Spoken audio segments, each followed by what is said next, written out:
Yours are the hands of a laborer, skilled and certain, with years of experience written in every wrinkle and fold. These are hands that relish in the feel of natural things, of soil and roots and stone and cool water.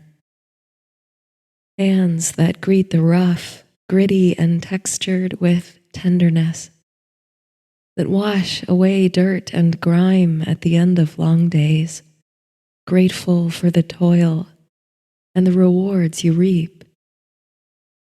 To do the work you do, to have those hands deep in the earth, and to see your dreams and designs come to fruition as the seasonal cycles revolve, is immensely fulfilling. You feel as if you are really changing things, setting wheels to turn, bringing forth life and beauty. And every gardener, every landscape designer, everyone who works with natural elements to create environments and experiences has the soul, you believe, of an artist. Instead of strokes of paint, you light up the world with the colors of flowers and foliage. Instead of notes on a harp, you bring the atmosphere alive with the strains of birds, the music of water in a fountain, the quiet flutter of butterfly wings.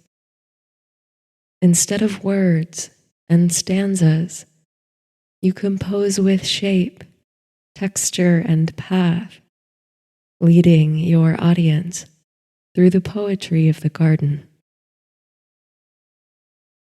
You love this work and the myriad worlds you create through communion with nature and plants.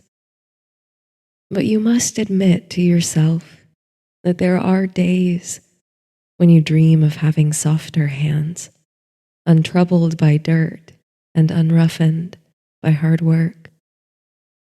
You dream of weaving words like you might train clematis on an arch, of writing poetry and song as transcendent and wistful as the wisteria vines you love so much. You have the heart of a poet and the hands of a gardener. In your most recent project, you were commissioned to lead the revitalization of an English garden in the country. After the estate changed hands and fell into disrepair, a new owner finally stepped in to restore the property. But along with repairs that needed to be made to the great house, it came with many acres of woodland, rolling hills, and lakes, which once boasted the most exquisite landscape garden in the region. You knew the estate by reputation long before you were contacted about the project. It's long been a fascination of yours. You recall the first time you pulled up to the magnificent estate, its iron gates and facade all overgrown with ivy, picturesque even at its shabbiest, and how strolling through what was left of the garden felt like meeting an admired celebrity or childhood hero. No photograph could compare to the reality of walking the paths, exploring the woodlands.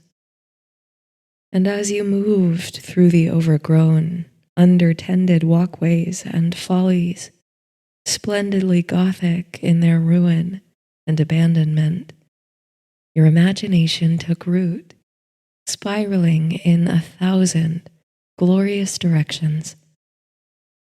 Never have you felt so inspired, an artist with such an extraordinary canvas on which to create. In the unkempt grottos, you saw dazzling relief, hidden faces and creeping vines. In the algae-covered lakes, you saw diverse waterfowl and thriving bracken. In the neglected woodlands, you saw snowdrops and bluebells, secluded statuary. With eyes bright and head teeming with ideas, you gleefully accepted the project, then set about restoring the gardens to their former glory. Today, after months of planning and hard work, you stand on the edge of the property's largest lake, now home to a lamentation of swans. On the far bank, well past the swaying reeds, stands the restored rotunda, a pillared pavilion with domed rooftop, rolling hills and evergreens beyond, some of the mature trees preserved and mighty still, others saplings, aspiring to the heights of their forebears. How bold and bright a vision it is! How gratifying to stand among the fruits of one's labor. You owe this spectacle, only a slice of which you now behold, to many others who joined you in the effort. But as the project nears completion, you take in the gardens alone. While your team have a day off to rest before final inspections and adjustments, you've come solo to the estate to survey the work, appreciate the nuances and magic of the landscape without distraction, and experience the garden as it should be experienced. It's your firm belief that a well-designed garden is more than just a peaceful place to while away the hours. It is an invitation, a hand held out to the seeker, inviting them into deep contemplation of the outer and inner world. A successful garden is a font of inspiration, creativity, self-discovery, and more. That's what you hope to engender with this fully realized property, to surprise, delight, and inspire. And beyond that, you feel the garden is a story. It has characters who move in and out of frame. It responds to seasonal cycles by shedding its layers and building them anew. And it wakens the mythic longings of the seeker.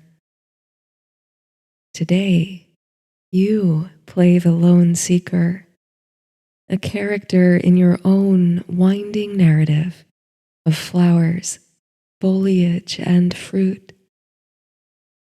You begin your walk through the gardens just after the aching beauty of dawn, the shifting hues of which still glimmer on the horizon and reflect in the lake. Light is a character in the epic poem of the garden, just as much as any wildlife, visitor, plant, or fixture. She transforms everything she touches, stirring the imagination as she moves.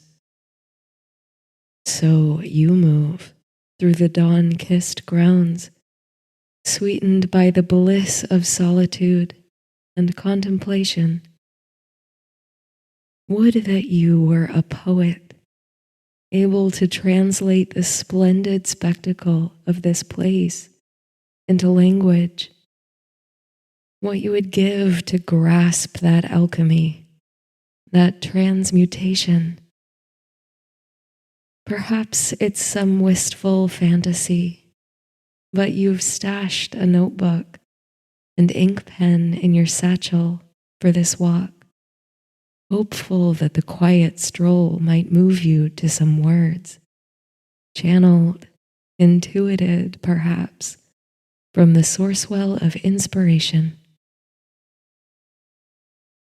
While every seeker's journey through the garden will differ, the narrative through line, metamorphosed by individual imaginations, you designed this garden with a specific story in mind. You found inspiration in the Greek myth of Prometheus, that titan from the earliest ages of the earth who befriended the Olympian gods and earned a place in their new order after the old was overthrown. Prometheus, who loved the ingenuity of humankind, became their benefactor, even stealing divine fire from the gods in their honor. In the myths, he hid that spark of sacred flame within a fennel stalk before bearing it down from Mount Olympus to the fields of mortals.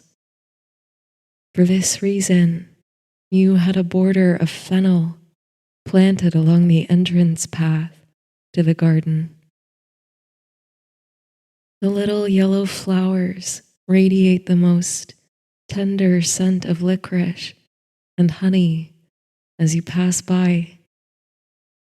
Perhaps it's not the most common plant to use in a romantic garden, but you couldn't resist its thematic and sensory connotations. Meanwhile, it's visited by numerous species of butterfly in the dewy morning, adding a splash of color and life to the place. You've peppered the garden and its many domains with allusions to the mythic Titan and surrounding motifs. They're not easy to find if you're actively looking for them, as they're made to be stumbled upon by the seeker who follows an intuitive path. Surprises along the way rather than destinations. In every garden you design, you consider these things, how to encourage an organic experience of the place, different every time you visit, rather than prescribing a single correct path. This leads your mind astray as you enter the woodland to fancies of another fixture of both mythology and garden design, the labyrinth. There are two ways to approach such a centerpiece. One, known as unicursal, in which there is a single winding path curled in on itself like a helix for walkers to traverse, beginning and ending always in the same place. Labyrinths like this can certainly encourage mindfulness, removing the concentration on the physical body and allowing the mind to be absolutely present. But you are partial to the other approach, the maze approach, which features many opposing paths, corners, and choices, always yielding a different journey. While you haven't built a formal hedge maze into this garden, you think of it in its entirety as a complex series of choices, alternate paths, and opportunities to safely let yourself get lost. It mirrors life, a garden of forking paths in all its beauty and bittersweetness. How we can never truly know the outcomes of our choices until we look back much later to notice the patterns. There, through the trees, is the first of several sculptures commissioned for the garden. and this is one of your favorites. You follow the path to her feet. Pandora, hewn in marble. In the myths, Zeus, so angry with Prometheus for his theft of fire, commanded his blacksmith Hephaestus to create this original woman, molded from the earth. She was equipped with a jar which contained 1,000 plagues and evils theretofore unknown on earth. When the jar was opened, all those evils spilled out, and thus there is plague and misfortune in the world. Pandora, bringer of all that is ill on earth, has naturally been maligned throughout the ages. But you think, perhaps, unfairly so. For with the spilling forth of her jar, not unlike the temptation of Eve, there came knowledge and wisdom to humankind. What meaning does life have if trials and misfortune are never faced? How much more fully do we live, knowing the value of all that is happy, sweet, and desirable? In other versions of the myth, she is perceived as something closer to an all-giving goddess, a bearer of gifts of many natures, in some ways, a benefactor to humanity, in the vein of Prometheus. It's with this more complex view of the myth that your Pandora was carved. She stands tall, eyes lifted, holding the box that contains 1,000 woes. Its lid ajar, swirls of marble, like wisps of fabric flow, all curling outward, upward and down. And surrounding the platform on which she stands are cascades of spring flowers and purple meadow sage, in such a romantic sweep that they almost blend with the swirls of marble from Pandora's box. It's the first time you've seen the statue since the final flora was planted, and the whole effect takes your breath away.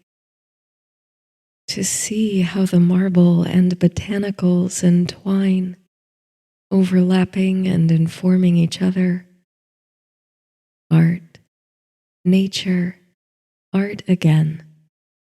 Story and song in the brushstrokes of the garden. It's inspiring. Once again, you long for the kind of gift with words that might evoke a fraction of the majesty before you. But what is all this longing for, you wonder, if you never pick up the pen and try? What better time than this, your solitary stroll through the grounds, to put pen to paper and see what might come through? What words you could channel through the mystery of the garden. And so, determined, you take a seat where you can see Pandora still, your back pressed against the trunk of a mighty, mature oak that's long been guardian of these woods. Its branches shade you from the climbing sun, and its leaves send dappled light through to the forest floor. You savor the contact with the tree, which seems to send its energy in the form of a subtle warmth through the tree trunk and roots. You think of all the ages the oak must have seen, all the swift change passing below its limbs, the fall and renaissance of this very garden. There's great poetry in trees. There's slow pace and longevity. You will that poetry to soak through the roots and soil and into your hand.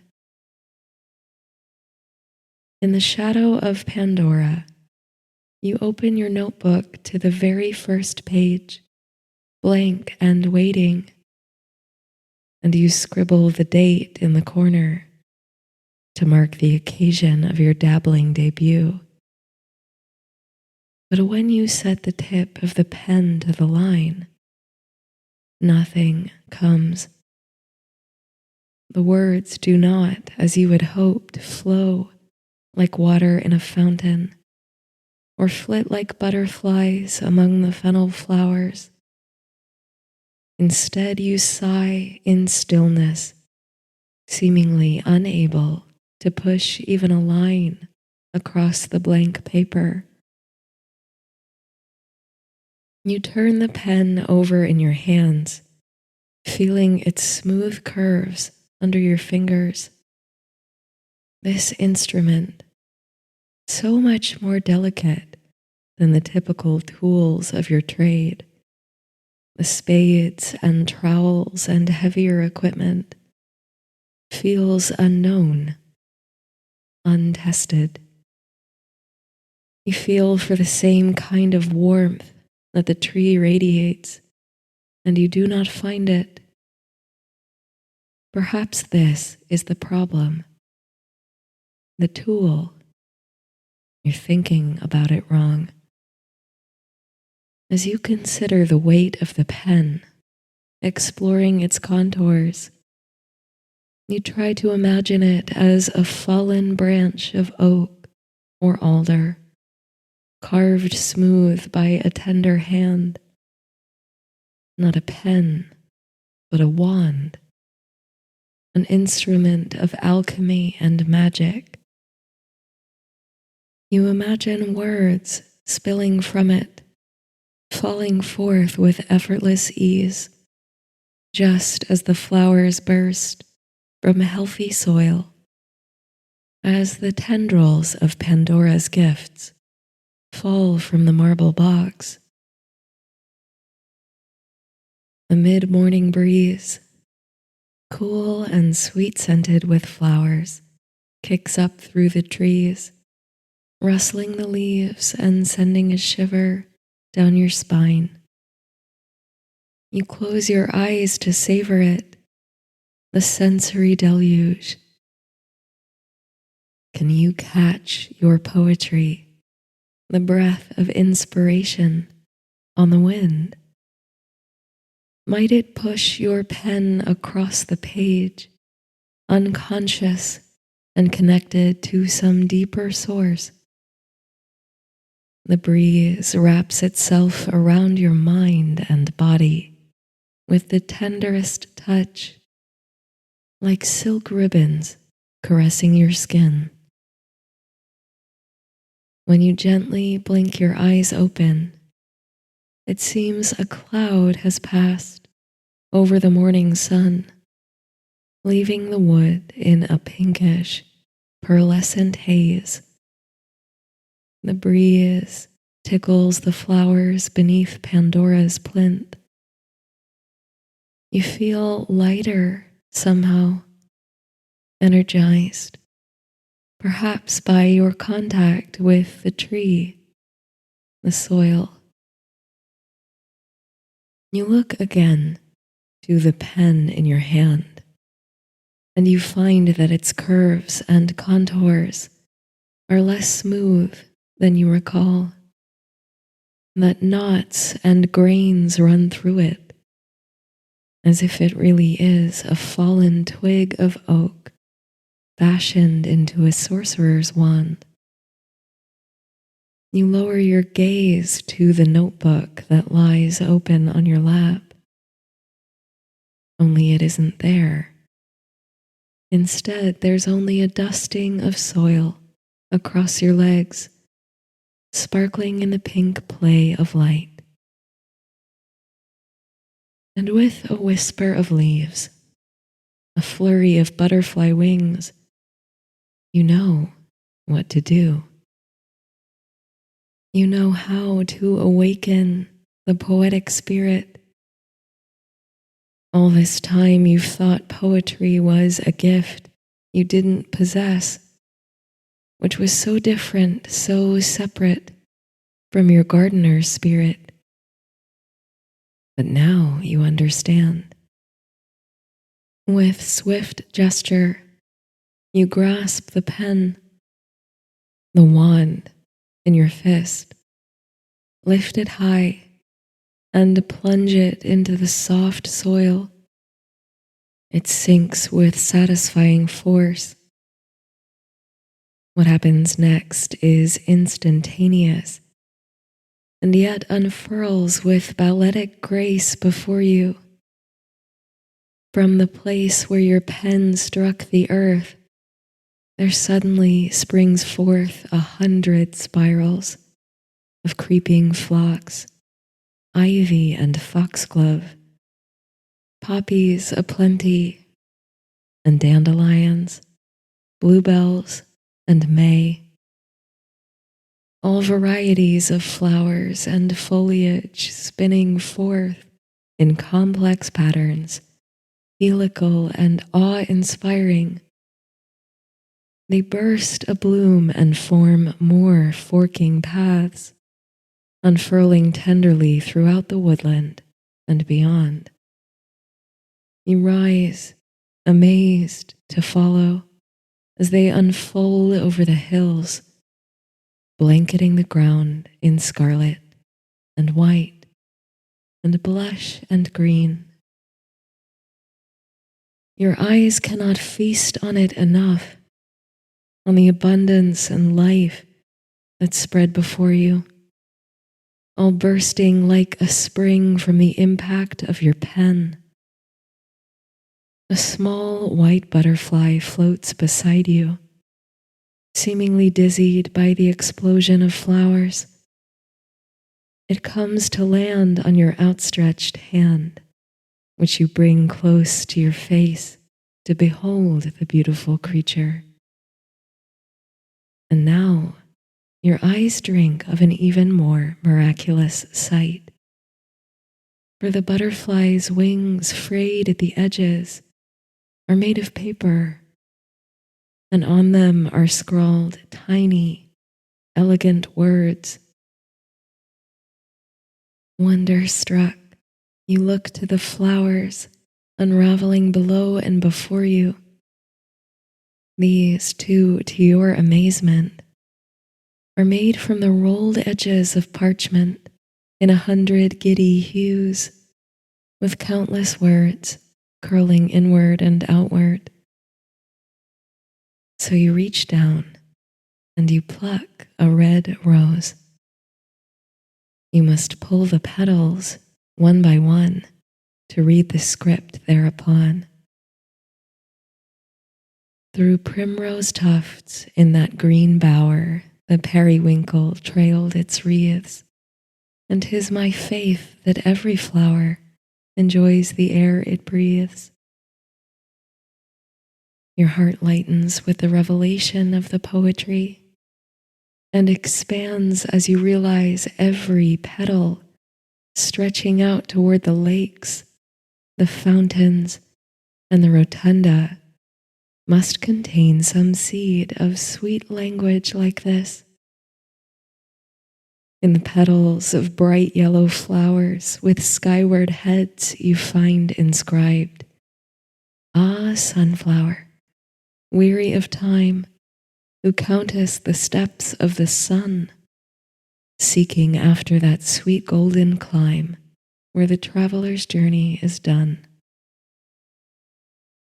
Scribbled on the reeds that sing toward the lake you read, "There are thick woods where sylvan forms abide, and many a fountain, rivulet, and pond, as clear as elemental diamond, or serene morning air, and far beyond." What rapturous language reveals itself to you with each plucked petal, each foraged flower? The poet's breath climbs the wind, and you breathe with it. In the sweetness of an apple blossom you read, "What wondrous life in this I lead! Ripe apples drop about my head, the luscious clusters of the vine upon my mouth do crush their wine. The nectarine and curious peach into my hands themselves do reach.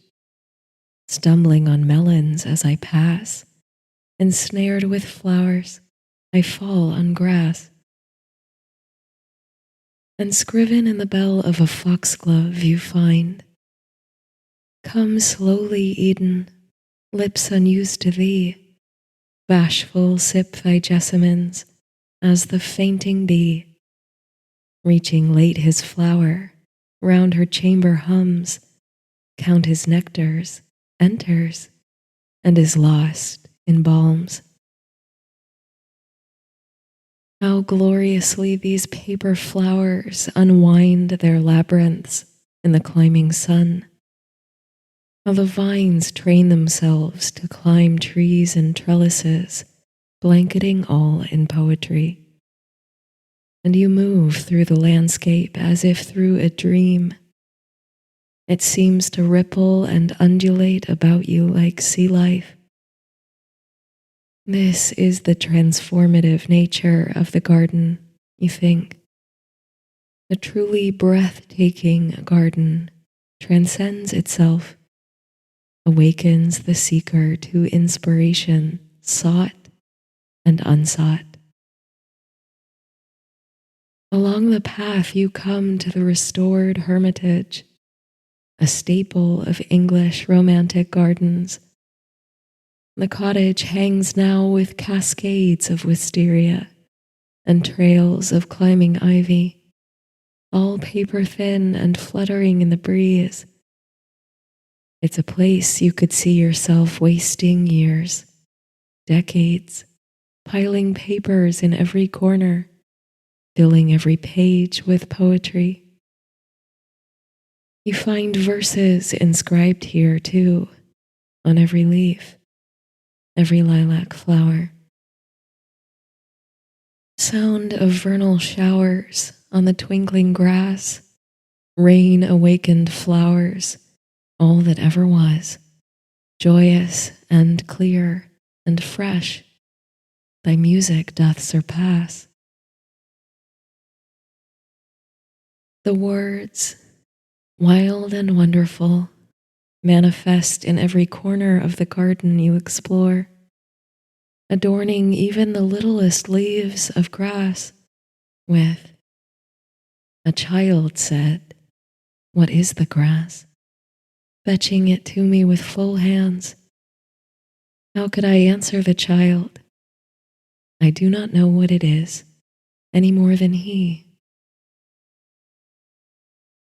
And you feel yourself bathed, enveloped in words like twining weeds, overtaking the environment, overtaking your soul, like the tendrils of marble spilling forth from Pandora's jar in that awe-inspiring sculpture.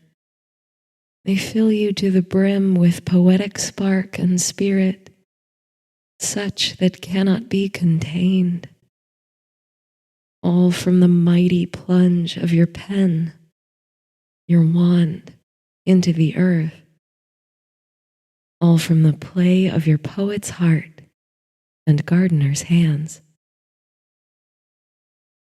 All manner of myths are written in the curves and coils of the garden. It is alive and always evolving, tuned to the rhythms of a dancing world. At last, you come to what you consider the hidden gem of the garden and its beating heart, the grotto, an artificial cave built into the sloping hillside, lined in rough-hewn rock and designed to feel ancient, unmoving amid the natural beauty of the landscape. Such follies serve many purposes in the English landscape garden. Run through like this one with a cool spring. They are a relief from summer heat or a retreat for meditation and solitude. A rare interior space in amid the splendor of the great outdoors. And this grotto, which you redesigned in the Gothic style so that it appears to grow organically from the hillside, an entrance to another world, is the home of your Prometheus, the central figure of the garden's overarching narrative, carved in stone, concealed within. The sound of trickling water lays a musical backdrop. Overhead, etched in the stones, are words you carefully chose. Ah, spare my slumbers, gently tread the cave, and drink in silence, or in silence lave. And as you step within the grotto, moist and cool, you find endless vines of paper moonflower thriving here in the shade. On their trumpet petals, more poetry abides. Once again do I behold these steep and lofty cliffs that on a wild secluded scene impress thoughts of more deep seclusion and connect the landscape with the quiet of the sky. Now inside the cave, rocks aglimmer with the rippling waters of the pool, you behold the statue of Prometheus. Like your Pandora, he is grand and elegant, heroic in his complexity. The expression on his face is the picture of 1,000 unsaid words and longings, and clutched in his hand the torch of fire, stolen back from the greedy Olympians to share with humanity. With endless verse ringing in your head, rhythm and song alive throughout your body, you marvel at the majesty of such a figure, the beneficence of such a gift. The Titan who braved curses and eternal punishment to bring fire to the mortal plane, to sustain humankind. Fire, the ember, the spark, and people with their hands in the earth, sowing and harvesting their crop, giving their all, only to sustain life and species. The gift of fire was more than sustenance, more than a tool.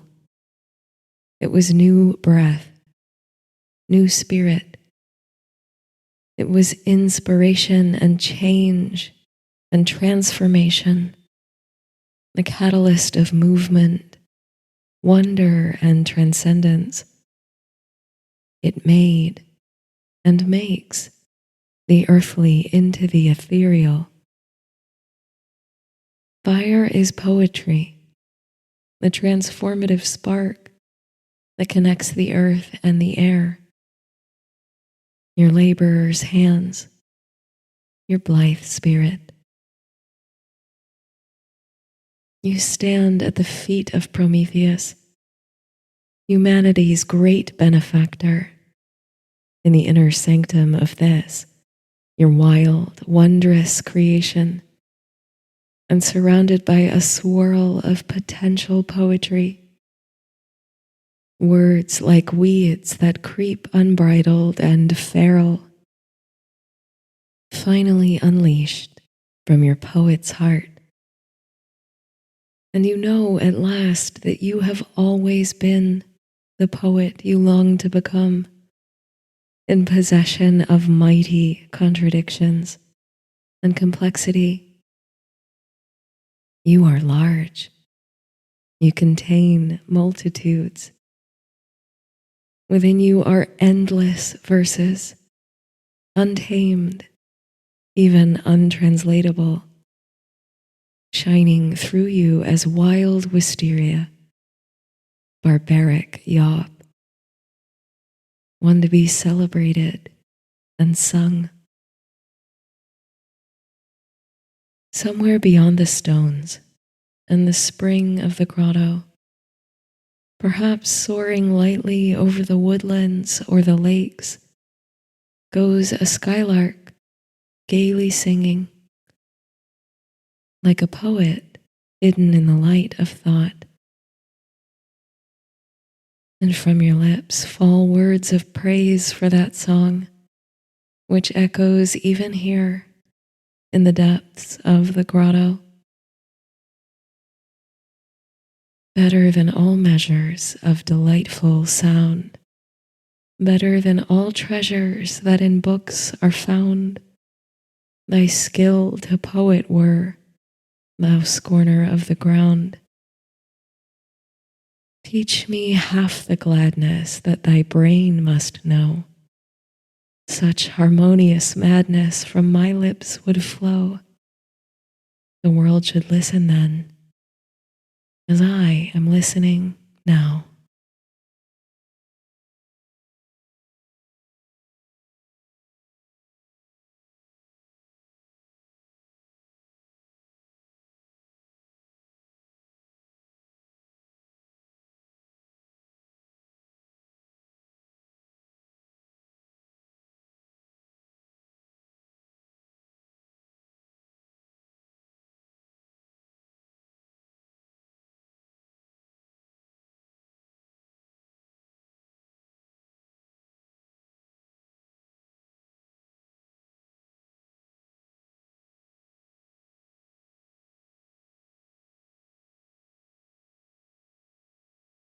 It's been a while since you woke in the middle of the night. You haven't opened your eyes yet, mildly disoriented, resisting the urge to look at the clock. You curl up closer against the warm dip in your pillow, pulling the covers up to your chin. The moonlight streams in effortless through a parting in the curtains. These bounce lightly in a night breeze from the cracked window. This is the first night you've done so, the weather being mild enough, but it's not the chill that's woken you.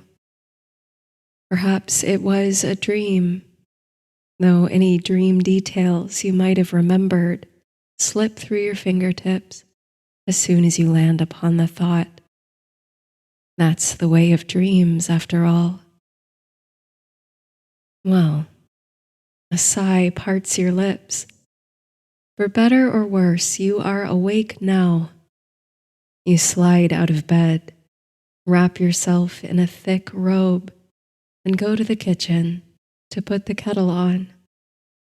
A nice cup of herbal tea should help you slip back into relaxation and sleep. And perhaps you'll read a chapter or two in your book to quiet your mind. The kettle whistles, and you pour the hot water over an infuser. Instantly, the heat unlocks and releases the scent of chamomile, mint, and other soothing herbs.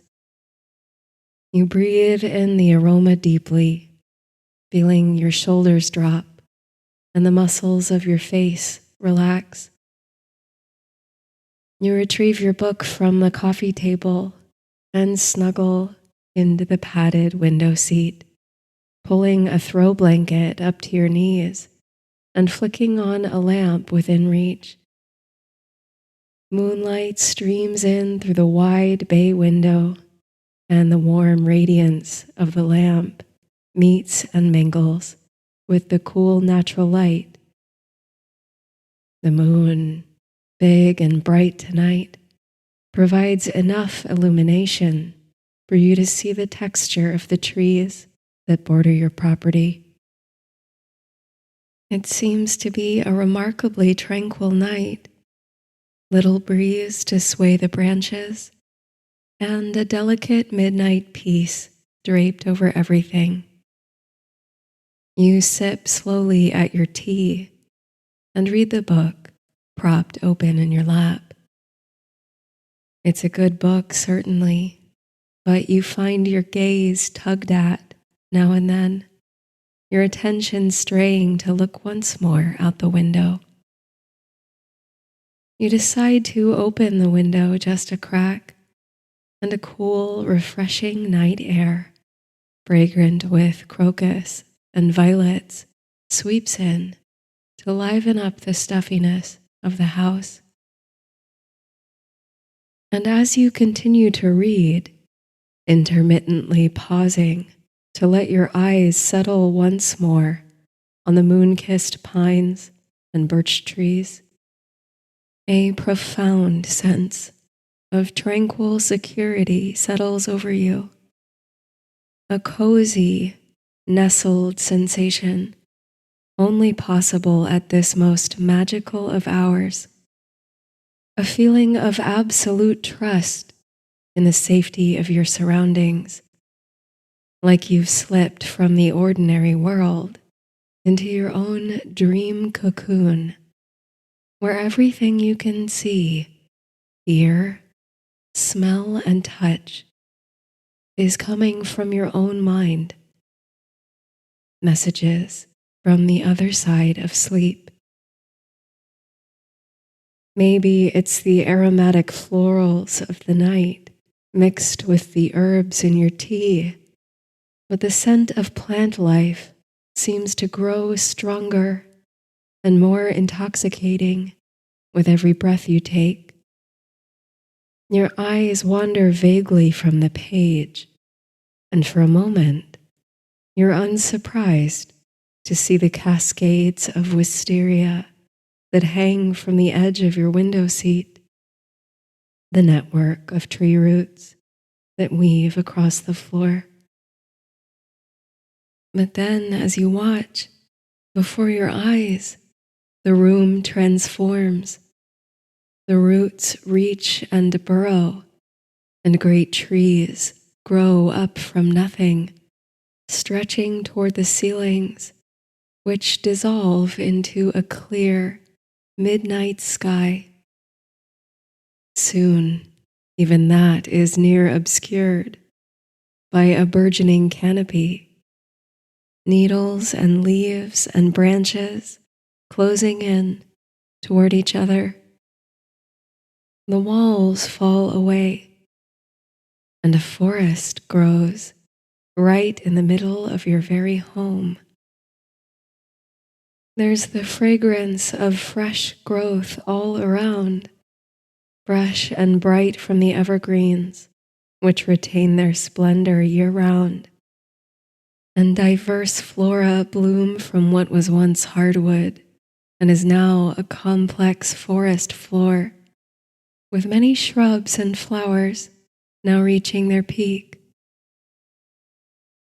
Somehow, as miraculous as the transformation is, it feels entirely expected, like you knew it was coming, like you've waited for this. Because there's a deeper urge now, tingling in your fingertips and toes, an urge to get up and be wild and wander into the woods. It's a ridiculous proposition. You know that in your head. But still, a little fire kindles in your belly, an excitement that won't be easily quenched. The slight breeze through the glimmering trees seems to whisper your name, soft and low. The forest is calling you. Will you answer the call? Only moments pass in quivering hesitation before you've thrown off the blanket and risen from the window seat, flicking on the flashlight on your phone. Your mug of tea, still steaming, waits unfinished there, along with an open book. Tonight calls for a greater adventure. You breathe in the invigorating night air and the wash of silver moon glow. The satellite is just a few days short of full, and it seems to hover only inches from the tops of the trees. You can almost feel the moonbeams dust your cheeks and hair. A moon like this, you think, is symbolic of potential, growth, continuation, and fulfillment. And the pines, all midnight green and silver tipped, wait before you, the beckoning threshold. Stepping between them feels like crossing an invisible boundary. There's an energetic shift that's palpable, as if you've entered another world entirely. The moonlight falls on soft ground, last season's fallen leaves, all decomposing, and freshly shed needles of pine and fir. Under dark skies and a silver moon, you exercise the same restraint and respect you always carry when you enter natural spaces, watching to the best ability where you step, leaving habitats as undisturbed as possible, making little noise in deference to the more than human inhabitants of the wood. The forest comes alive at night, you reflect. Every rustle or scurry carries the weight of presence, of being. You feel yourself observed, but the sensation is not at all unsettling. In fact, it's indescribably comforting to know you are watched over by the eyes of the forest, the ancient guardian trees, the flourishing plants, and the nocturnal animals. In time, you find that your eyes have adjusted so well that you hardly need the light of the flashlight. Just as an experiment, you try turning it off for a moment. There's a split second of what feels like total darkness and stillness and sacred solitude before the most surprising spectacle materializes. There, near your feet, speckling the sides of the trail you walk and stretching out further into the forest, are little glowing lights. It's a mesmerizing bluish green, phosphorescent, and nearly pulsing before your eyes like tiny, cold fires. And it's not only at your feet, but there are hints of it from the branches of nearby trees. The sight fills you with such childlike amazement that you think it must be a sign of some supernatural guide, as if some good fairy sprinkled footlights through the forest in anticipation of your coming to light your way and keep you safe in the night. But when you bend low to inspect the source of the little lights, uncovering its perfectly natural explanation, you are no less awed by the wonder of nature. The lights are coming from a cascade of glowing mushrooms which pepper the path so diligently that it's hard to think they weren't placed there with a purpose. The lights from the trees are from clusters of the same, which cling to branches, shedding their own luminosity. What's the word for this phenomenon? The specific form of bioluminescence emitted by forest fungi. Foxfire, you think? Or fairy fire? The terms conjure swirling images of folkloric creatures. You find yourself squinting through the darkness, wondering if you can peek beyond the visible world to see the gnomes and pixies dancing in the wood. This would be the night for such fairy gatherings. And the fox, who plays an important role in folklore from across the world, would fit in nicely among the magical beings. Whether they are tricksters, shapeshifters, or mystical guides, foxes have always held your fascination. Coming face to face with one, rare as it is, always feels entirely magical. So this phenomenon of bioluminescent mycelia, which is still not fully understood by the botanists and biologists who study it, carries a name that's commensurate with its heightened mystery. Your mind preoccupied with musings on fairies and the folkloric fox, it's natural that you might imagine seeing a furry, reddish face in the dark spaces between the glowing mushrooms. Forests, even ones that magically spring up inside houses late at night, have a way of playing tricks on lonely wanderers.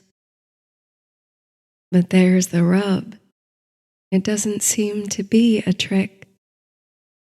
It really does look like there are two black, shining eyes peeking through that tufty fur. In a few moments, it becomes clear that it's not just your mind conjuring patterns in the darkness. There really is a red fox, crouched low to the ground and still as a statue, holding your gaze from beyond the trail of mushrooms, the glow of foxfire flickering in their eyes. Your breath catches, and you still your muscles, immediately conscious that any movement might alarm the fox and cause it to flee. But the longer you stand there, the more it becomes evident that the fox does not feel threatened. You relax and exhale. You hold eye contact with the fox for what seems like a very long time, the only movement you can sense being the occasional swish of the animal's tail in the brush. The connection between your eyes is palpable, almost visible, like a trail of light. You soon feel relaxed enough to move, and you slowly, carefully crouch down so that you are closer to eye level with the fox. They hardly flinch at your motion, as if it was expected. The blue-green glow reflects off the fox's white and orange fur. Then the fox, never breaking with your gaze, takes a step. A paw falls in a gap between the glowing fungi, appearing to light up as it crosses the plain. Then another step toward you until your faces are only inches apart. You've never been this close to a wild animal before, and the connection between you feels intense and mysterious, like you've known each other's souls forever. You feel so earnestly attuned to the fox that it's almost unsurprising when the animal opens their mouth to speak. "I know why you've come," she says, "to the forest, for I was one of the voices calling your name."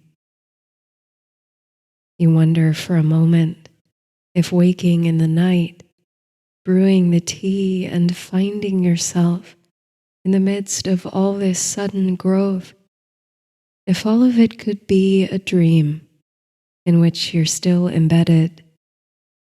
The night has had the surreal quality of a dream, and yet the sights and smells of the damp earth, the feel of the soil beneath your feet, it all feels so impenetrably solid, so potent and present. You're dancing in the mystery of a nocturnal world, unsure which side of the veil you traverse. You make your reply to the fox. "The forest came to me," you say. "It grew all around me, right in the middle of my living room." "And you took the first step," she responds, "which means the forest chose well." "The forest chose me," you ask. "The stars were right," she responds. "Only when they fall into just the right pattern and the moon skims the branches of our trees just so, we creatures of the forest gain new voices. We can communicate with an ally we choose." Your eyes float upward to the breaks in the branches.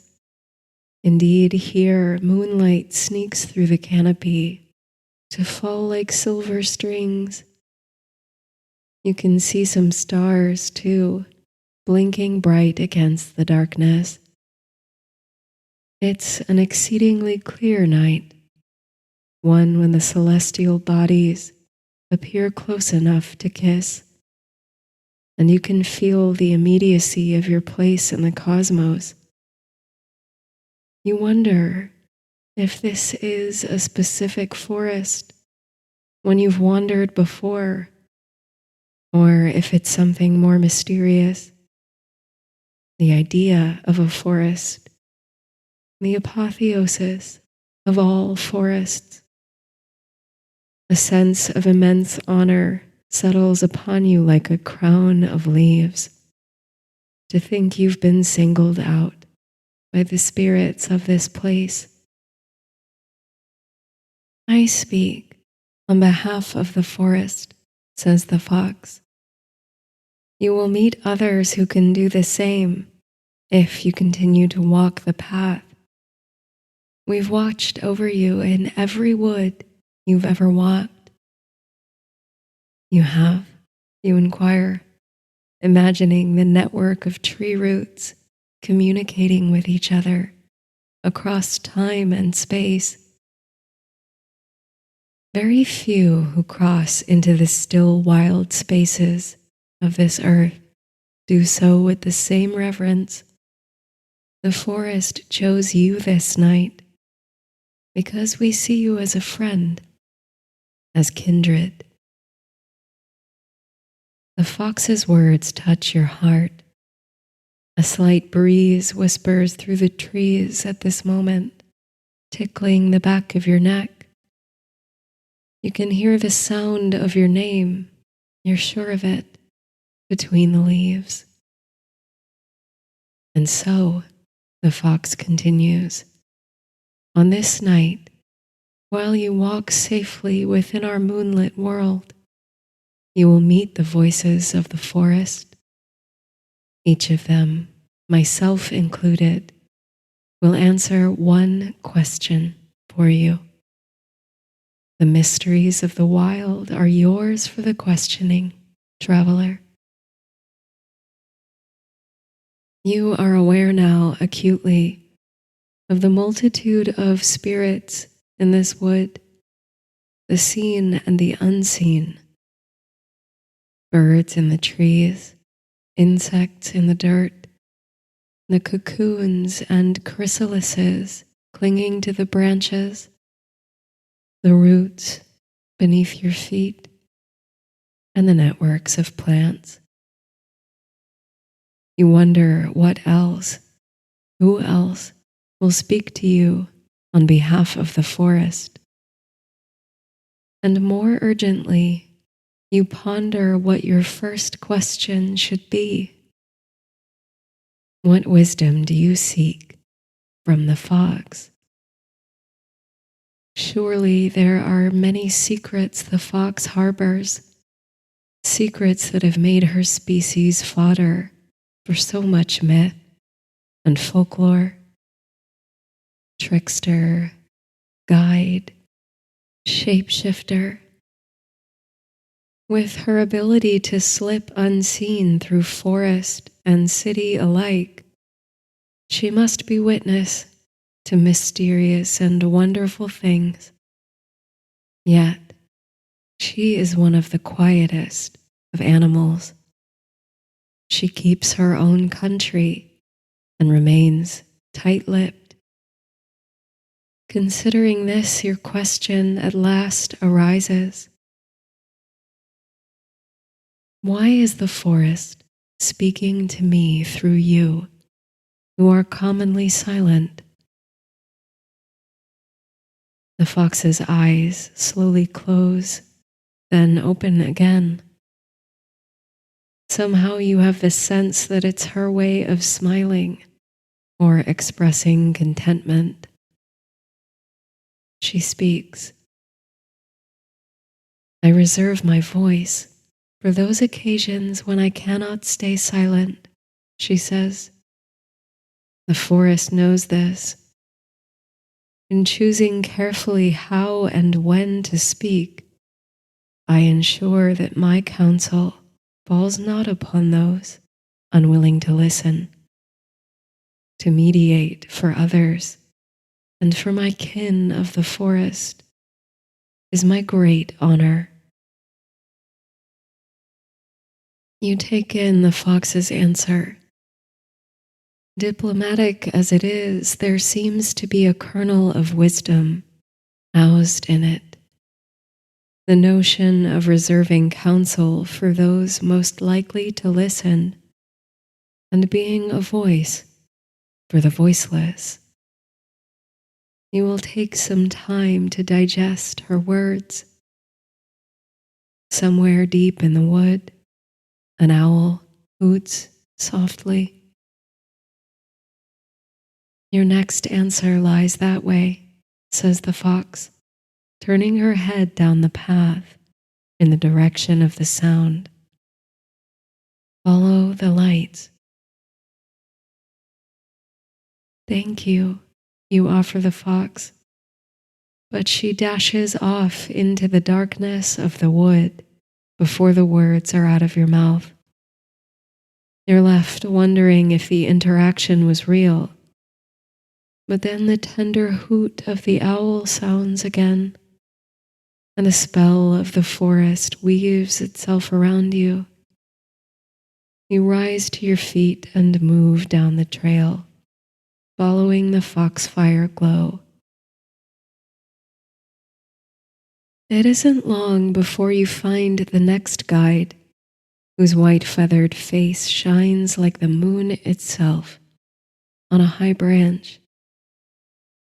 You know this is your guide because in the owl's dark eyes, striking with that crescent reflection of greenish blue bioluminescence.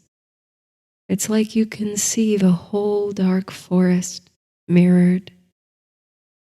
Another soft hoot settles in the air around you, like a soothing elixir for the soul. You gaze reverently up at the beautiful bird, with its streaked brown and white plumage. If you're correct, this is a barred owl. You recall with amusement that you once thought the name of the species referred to the poets and harpers of the old world, rather than the pattern of feathers. The owl speaks. On behalf of the forest, he says, with a voice that's raspy and low, I will answer one question for you, traveler. You've been considering your next question since parting with the fox, for it was the owl's voice that beckoned you on, deeper into the heart of the forest. What is it you'd most like to know from the owl?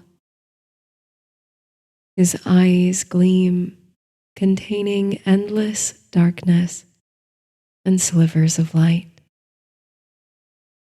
You ask, you who have keen eyes for hunting at night, what do you see that no one else does? The owl shifts subtly on his perch, and the barred feathers across his chest shiver, then settle back into place. He answers, much has been made about keenness of sight, the gift I was born with. My eyes can perceive fine detail, minuscule motion, and grand vistas all at once.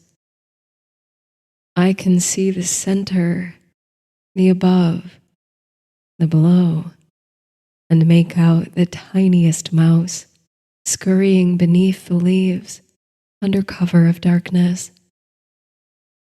When the night is clear and the wind is right, my sight can ride along its stream, and I can see beyond the mask of mortal vision. All of us are born into this world with our unique gifts, but I will tell you something not many know, the true secret behind the keenness of my sight. You lean in closer, eager to hear the owl's secret wisdom. From the sharp-eyed eagle to the blind mole, all of nature's creatures can come close to the kind of sight I practice. For it is not the shape of my eyes alone, nor the width of my perspective, which yields discoveries in the dark. It is stillness, the patience to stand unmoving, to surrender to observation. Stillness tunes one to the frequencies of the forest, grants access to higher energies, and yields motion in others. Practice it well, traveler, and you may find that your own sight unlocks. Standing there beneath the owl on the branch, you try to let your own eyes fall into a wide, soft focus, allowing your body to embrace the kind of stillness he describes. You become very aware of the regular rhythm of your heartbeat, the rise and fall of your chest as you breathe in and out, and the subtle twitch of your fingers by your sides. Even the vibrations of the ground beneath your feet are palpable here. True stillness, it seems, is harder to achieve than you might have thought. But even here, in bringing your body and mind together toward a slower, more deliberate pace, in decelerating toward the peace described by the owl, you find that you can perceive more. Your peripheral vision widens as you choose not to focus solely on what is straight ahead. You can sense the presence of the stars peeking through the canopy, the leaves on the ground, the glow of foxfire stretching out into the forest. You breathe. This is something you can come back to, you think? A practice of stillness and observation. You thank the owl for the gift of his wisdom. Travel further if you seek more, he says softly, and swivels his head as if to gesture on down the path.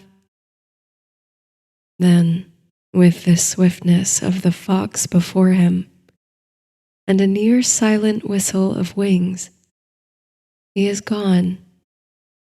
His hunt continues, and so does yours. After 2 otherworldly encounters with the forest's wisest creatures, you are unearthing a hunger for wisdom you hadn't known was there.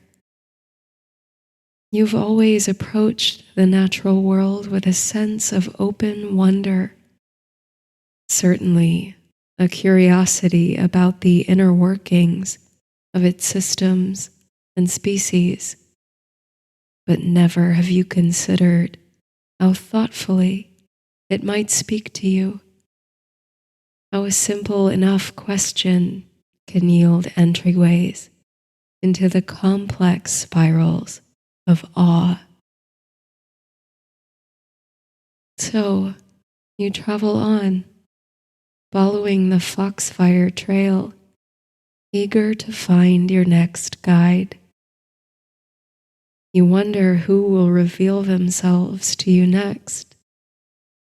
Will it be like in the romances, when a questing beast or a white stag appears like a flash through the trees, setting your heart alight with desire? Or will you be led to the mouth of a rabbit's burrow, a pond flush with frogs? As you walk, you try to maintain the soft and open awareness of the owl, along with the patience of the fox. These are lessons you hope to take with you when the time comes to leave the forest. You find that you've been walking for a while with no indication of your next guide. You stop where you are and take a deep breath, trying once again to practice near total stillness. Perhaps you haven't been listening carefully enough to hear the voice that's calling you.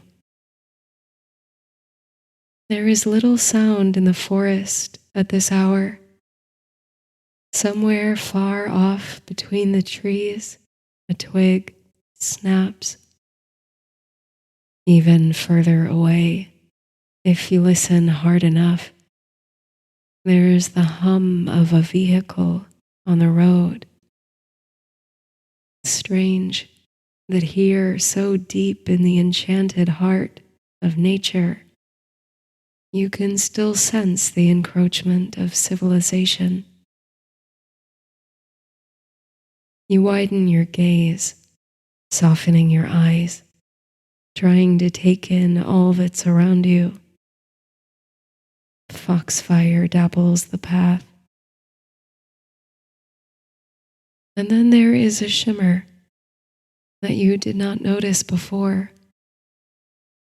Something glints in the strings of moonlight, something that clings to the gnarled oak that overhangs the trail.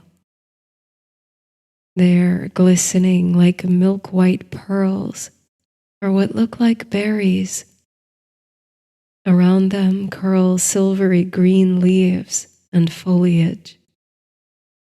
They stand out against the textured brown of the tree's bark and in contrast to the familiar shape of an oak leaf. There is something different, something that entwines around the branches of the oak, making a home from the tree. You've seen ivy creep around the base of great trunks before, but this plant, with its peculiar white berry, is new to you, at least in such a setting. Then it comes to you what the thing must be, and you feel almost silly for not recognizing it at once. It adorns doorways and thresholds all throughout the winter months, doesn't it? It's mistletoe. Here it's wrapped its roots cozily around the limb of the oak, so they form a tight bond. Its leaves flutter gently in a quickening breeze, which kisses your shoulders on its way. There's something about the way the moonbeams skim the white berries that you can't look away from. And then you hear, ringing like a tiny bell, a voice. Is there a question you would ask of me? The query seems to come from within your very mind, but these are not the echoes of your thoughts. This is the whisper, you realize, of the mistletoe. It is your next guide. You've never spoken with a plant before, you think with amusement. Nothing about this night is ordinary, but the forging of a connection with the plant world feels to you the most foreign event thus far. It stirs and wakens a wisdom within, like a kind of cognition you'd forgotten you had access to. You observe the interconnectedness of the mistletoe and its branch, and you wonder about the nature of the relationship. Is it one of mutual benefit or of parasitism? How did the mistletoe come to curl itself round the oak? And what, you think, is the way to ask that might yield the purest insight? You pose your question aloud. What is your place in the forest? The oval leaves quiver momentarily in the breeze, then return to stillness. Then the mistletoe's small, clear voice rings again in your head. Long ago, a bird nibbled at the berries of my great-great-grandmother plant, far and away across the world. The bird migrated and brought with it seeds, which grew into leaves and berries and clung to the apple trees on the Isle of Avalon. And by that same process, my many brothers and sisters and cousins were born over great distances and left to grow entwined with trees who whispered their secrets to us.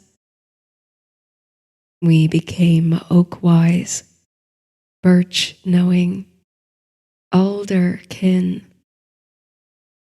We came to know how our firm grasp causes harm to our hosts, and many branches were felled by our hands.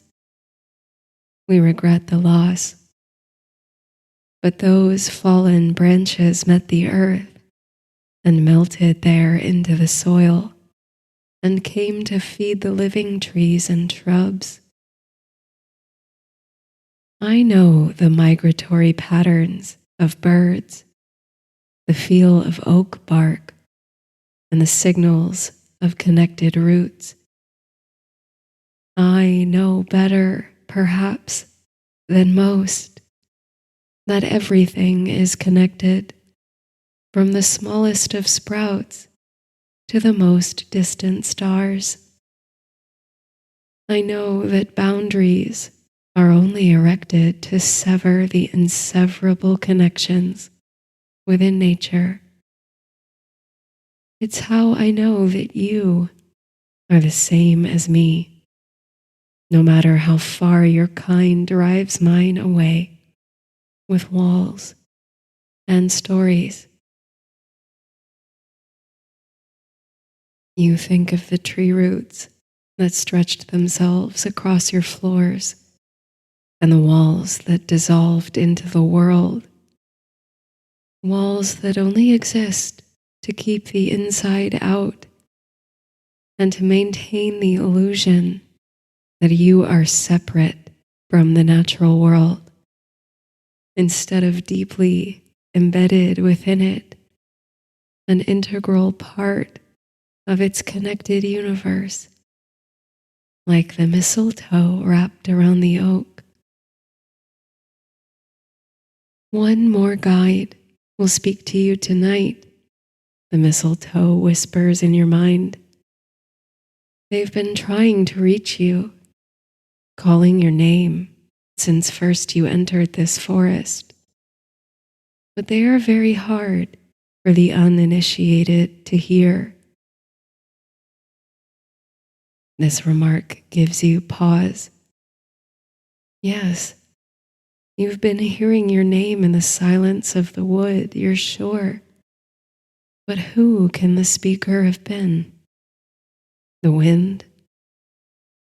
Who or what else has been with you since you first set foot in the mysterious forest? Your gaze naturally falls downward, settling on the forest floor, where the little lights of the glowing mushrooms still illuminate your path. Of course, you think, the foxfire has been all evening your north star, your guiding light. This is the beckoning voice. You drop to your knees, and the mycelia seem to glow brighter as your presence nears. Will they speak to you in the same way as the mistletoe, a ringing echo in your head? Hello, you say, unsure of how one introduces oneself to a mushroom. As if in response, all the tiny mushrooms in your line of sight blink in unison, dimming and brightening like one collective organism. The visual effect produces an almost audible hum or buzz. You soften your gaze and try to still your thoughts, thinking of the fox's keen listening and the owl's insightful stillness. And you think of the mistletoe's wisdom too, trying to grasp, to remember your own place within the forest's ecosystem. Perhaps, you think, By combining all these ways of seeing, hearing, and knowing, you will come to understand the message in the foxfire. You press your hands to the soil, feeling the cool and satisfying texture of the fallen leaves there. Instantly, the connection you feel intensifies, like you've plugged in to an energy source. You let the question form in your mind. It's a simple question, but you feel like you can't let the opportunity to understand the answer pass you by. Why do you glow? You ask the mushrooms. And you wait, and you hope you can decipher the subtle shifts in the foxfire glow. But you find it's very simple.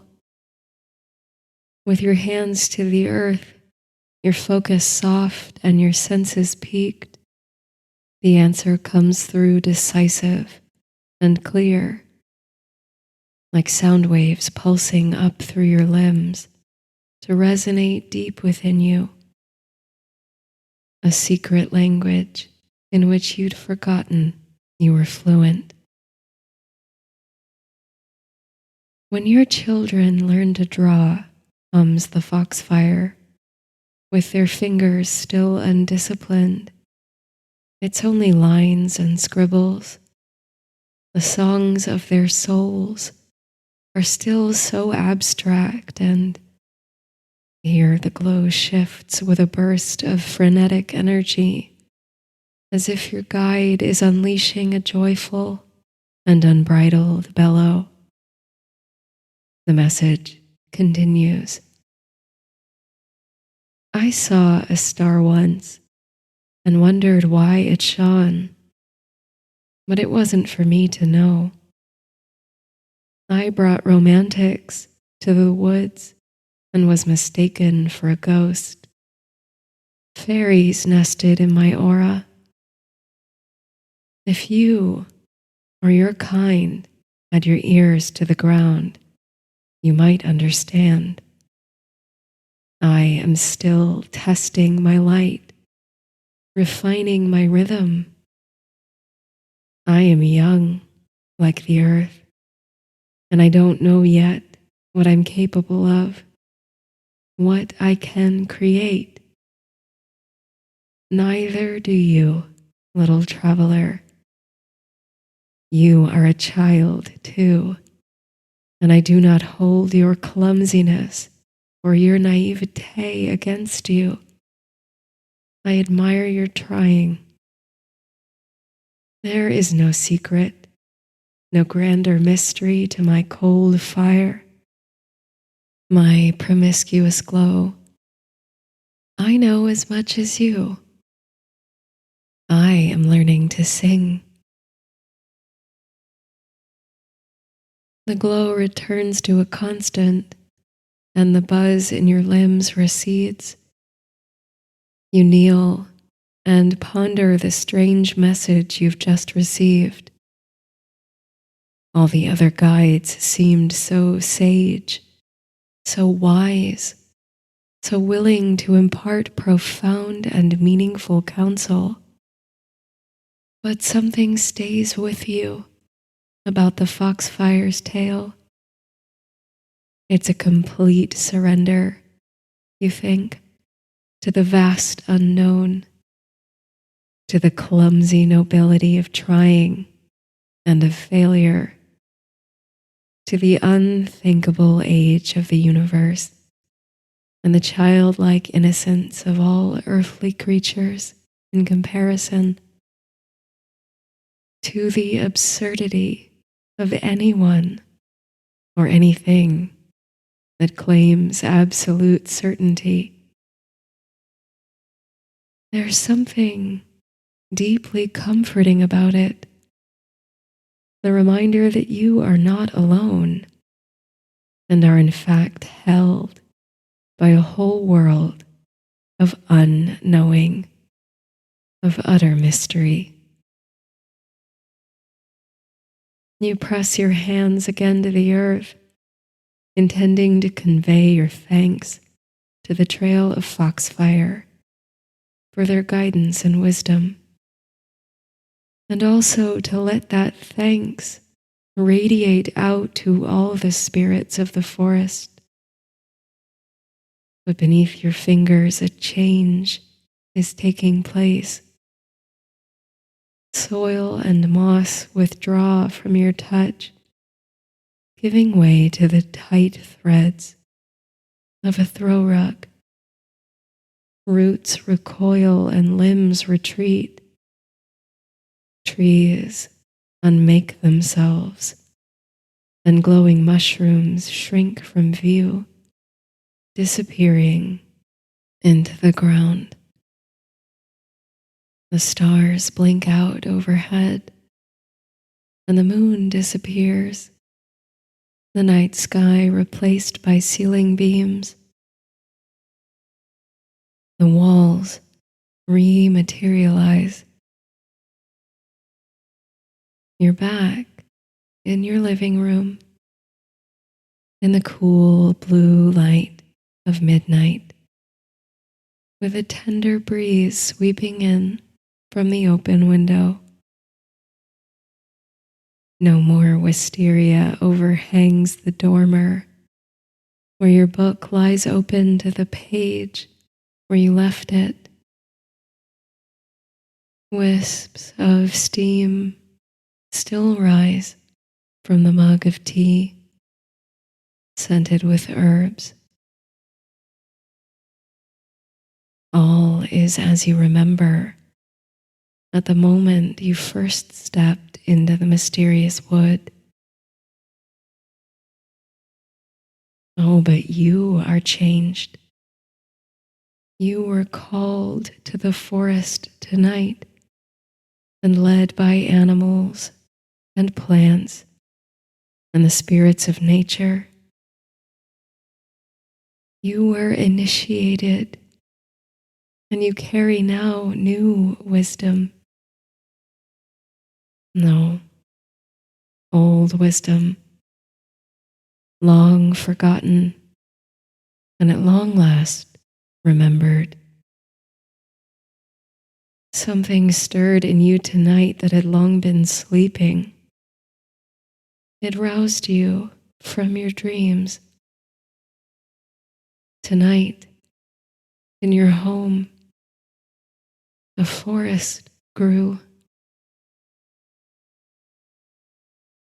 You finish sipping your tea, feeling the welcome waves of sleepiness come over your body and mind. You climb the stairs with visions of foxfire in your mind. Your gaze is soft. Your senses are open. Your mind is clear. And you surrender to the unknown, to your place in the natural world, to sleep.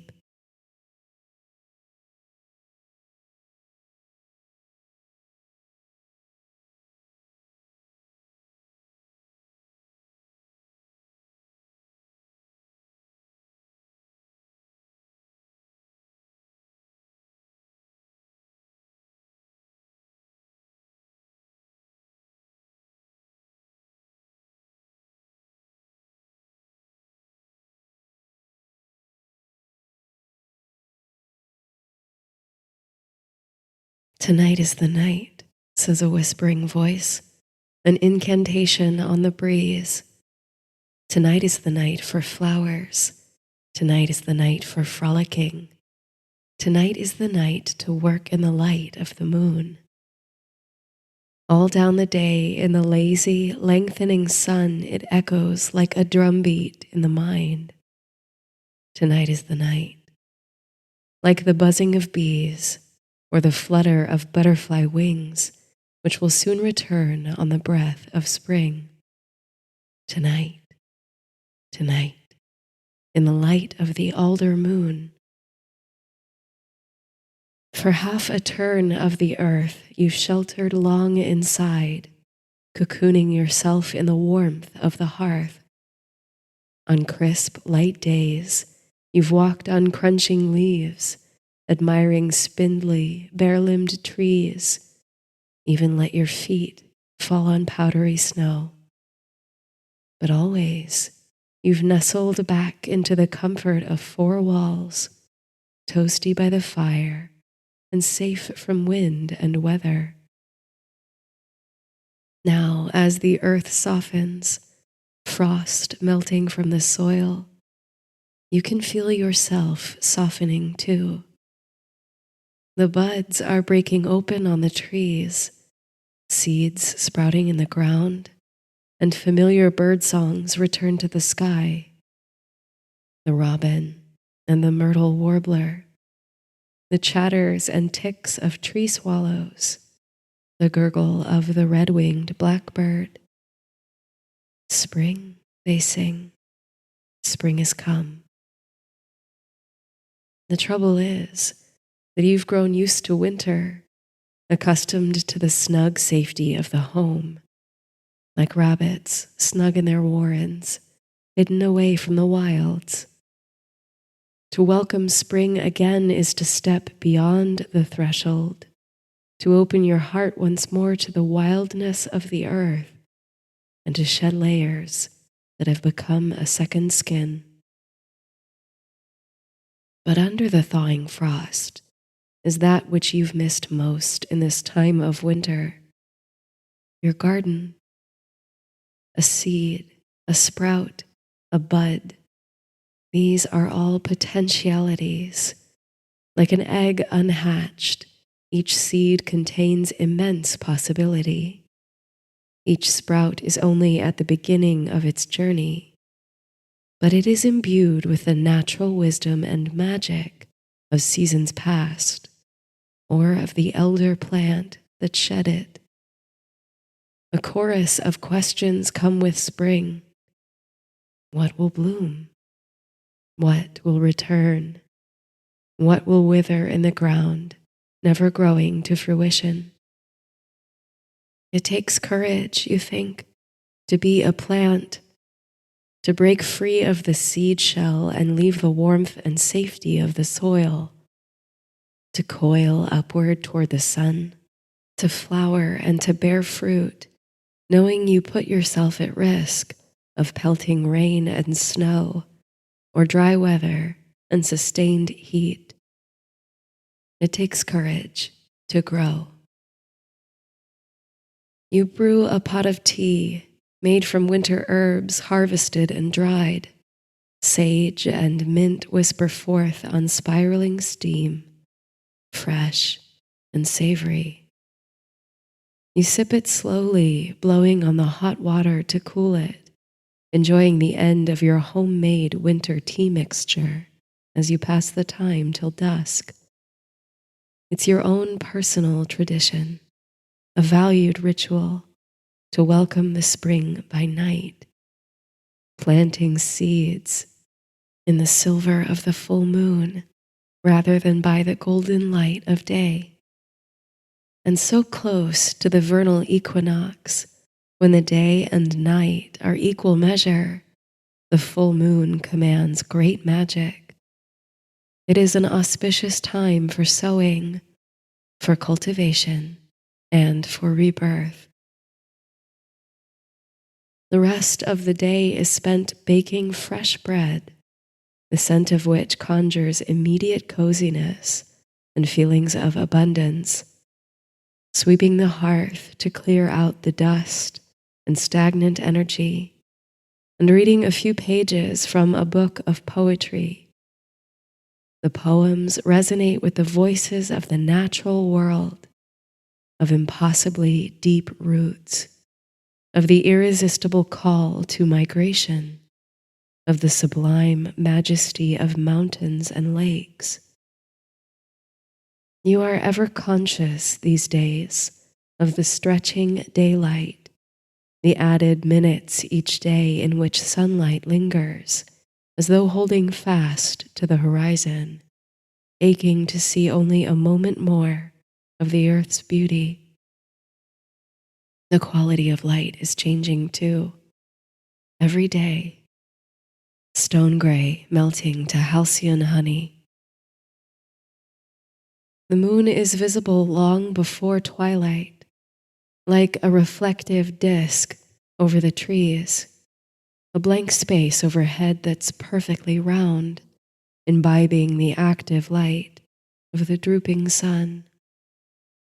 When dusk approaches, you notice the rustling of leaves and renewed activity in the shrubs round your cottage. You spot two little brown rabbits, almost spherical in shape, grazing near the green-stemmed forsythia, which is just beginning to bloom with delicate yellow flowers. When they become aware of your presence, the rabbits scurry out from beneath the bush and out of sight. You smile. It's good to see the return of crepuscular creatures. Some gardeners might see rabbits and their kin as pests, but you can't help it. Your heart melts to see their fluffy tails and twitching noses. At last the sun sets, leaving traces of violet and orange to linger in the sky before deep blue darkness takes over. You've had a little supper, accompanied by the still warm bread fresh from the oven, a bit of homemade elderflower syrup in your evening cup brings a wave of soft contentment over you, but heavy sleepiness remains at bay. It's time, whispers the little voice inside. It's time to shed your skin. You fill a basket with supplies, seeds, and gardening tools. You carry a small lantern to light your way. Stepping out the back door of the little house onto the stone walkway, which it seems was so recently blanketed and entirely obscured by snow, you make your way under the garden arch. It drips with evergreen clematis, now sprouting buds of the white flowers that will soon open to the world. The hanging leaves tickle your face. Beyond the arch, and surrounded by borders of rich green holly, is the moon garden. You feel an almost immediate sensation of opening or unfolding. It's as though you've passed from ordinary into sacred space, and your mind and body have unfurled like the dew-dappled petals of a rose to greet it. Somewhere in a nearby tree, a mockingbird is trilling sweetly. He's singing a song to the moon, you think. The moon tonight is surely one to elicit song. It climbs the horizon's ladder with pale and pearlescent brilliance, nearly dazzling as the sun. Just now, you can see it cresting over the hedges, a nightcap on their deep emerald, but its glow falls effortlessly upon the garden, reflecting on the silvery artemisia. Since you last set foot in this soft and sublime place, untamed ivy has climbed the stone garden bench in a way that's rather picturesque. But the ivy and wormwood are all that thrives tonight, so early in spring. There's much for you to do in concert with the moon. You find yourself humming a little tune as you set about your work, a tune with no discernible melody and no repeated phrases, but a winding and wistful one. that climbs the night air like unruly ivy from your lips to the moon. With every seed you sow in the soil, you plant an intention too. Every seed is a spell you cast in the earth, an offering to nature and her myriad spirits. Over your shoulder, the moon is rising high over the hedges. You don't even need to see it to feel its presence, for its light bathes you in cleansing coolness, falling on your shoulders and hair like a gentle mist. It feels good to have your hands in the earth again. It's cool and rich to the touch. Your fingers meet the soil with warmth and love. Moonlight dances across the ground and in the place between your fingers, nourishing the soil and the seeds therein. You feel a timid thrill as energy trickles from your fingertips like water, infusing the earth and blessing the seeds. This is the very alchemy of spring, you think, the awakening of that which was dormant, the re-energizing of the earth and all her interconnected systems. And you, scatterer of seeds, mindful and deliberate gardener, are a catalyst of sorts. You can feel roots being put down and sprouts emerging until, where moments ago there was only a tiny seed, now there is a blossoming snapdragon. Rippling petals of pale pink, open to drink the mead of the moon. Your touch and your magic waken a whole flowering row of pink and yellow snapdragon, narrow stalks with blooming bells that revel in the moonlight.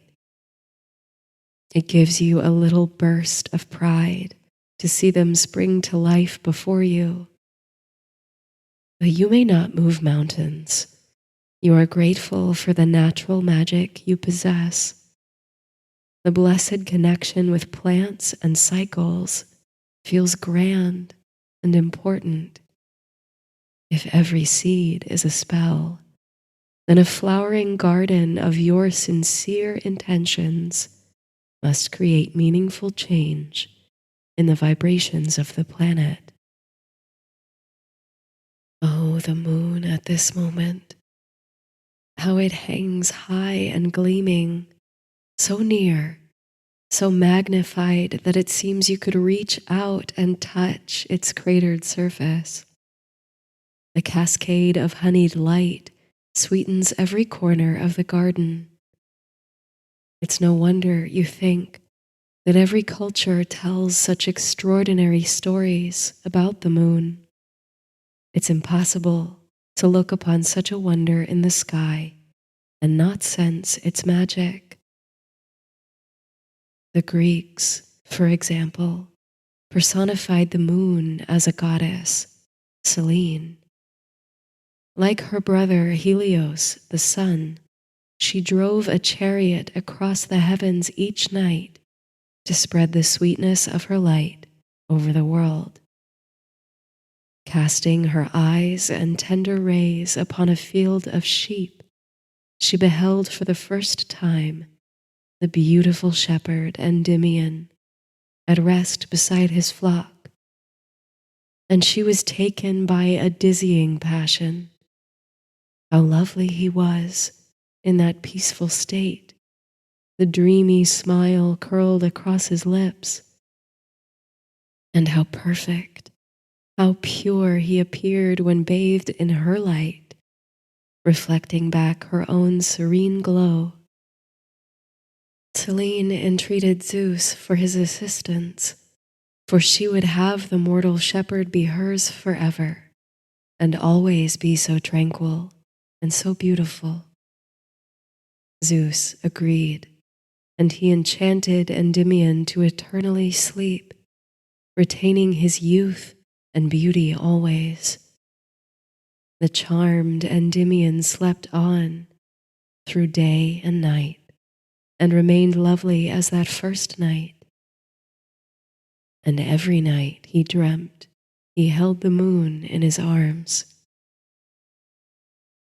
So often the moon has been associated with the feminine, for its softness in contrast with the harsher light of the sun. But the light of the moon is only a reflection of the sun, you remember. The moon's true power, though unseen, is in its closeness to the earth and its dominion over the tides. Drawn to and by the satellite, the oceans swell and surrender to its cycles. As wielders of unseen but undeniable power, the Greeks identified two other goddesses with the moon. Artemis, of course, was goddess of the hunt. Your Artemisia plant is named for her, the eternal maiden who ran with deer and was wild as the woods. And then there was Hecate, the three-formed goddess who guarded thresholds, crossroads, and walked with spirits beyond. She was a goddess of magic, a protector of witches, and a teacher of herb lore and poisonous plants. The threefold lunar goddesses occupy your mind, standing at crossroads, tearing through wilderness, and driving chariots over slumbering landscapes. You hold them in your thoughts, distinct but interlaced, as you set yourself to the trellis on the garden's south border.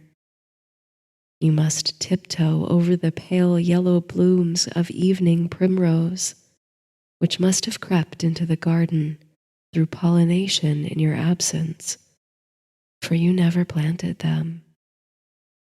You catch a whiff of candy-sweet perfume from them as you go. It's the moonflower vine wilting on the trellis that you're drawn to.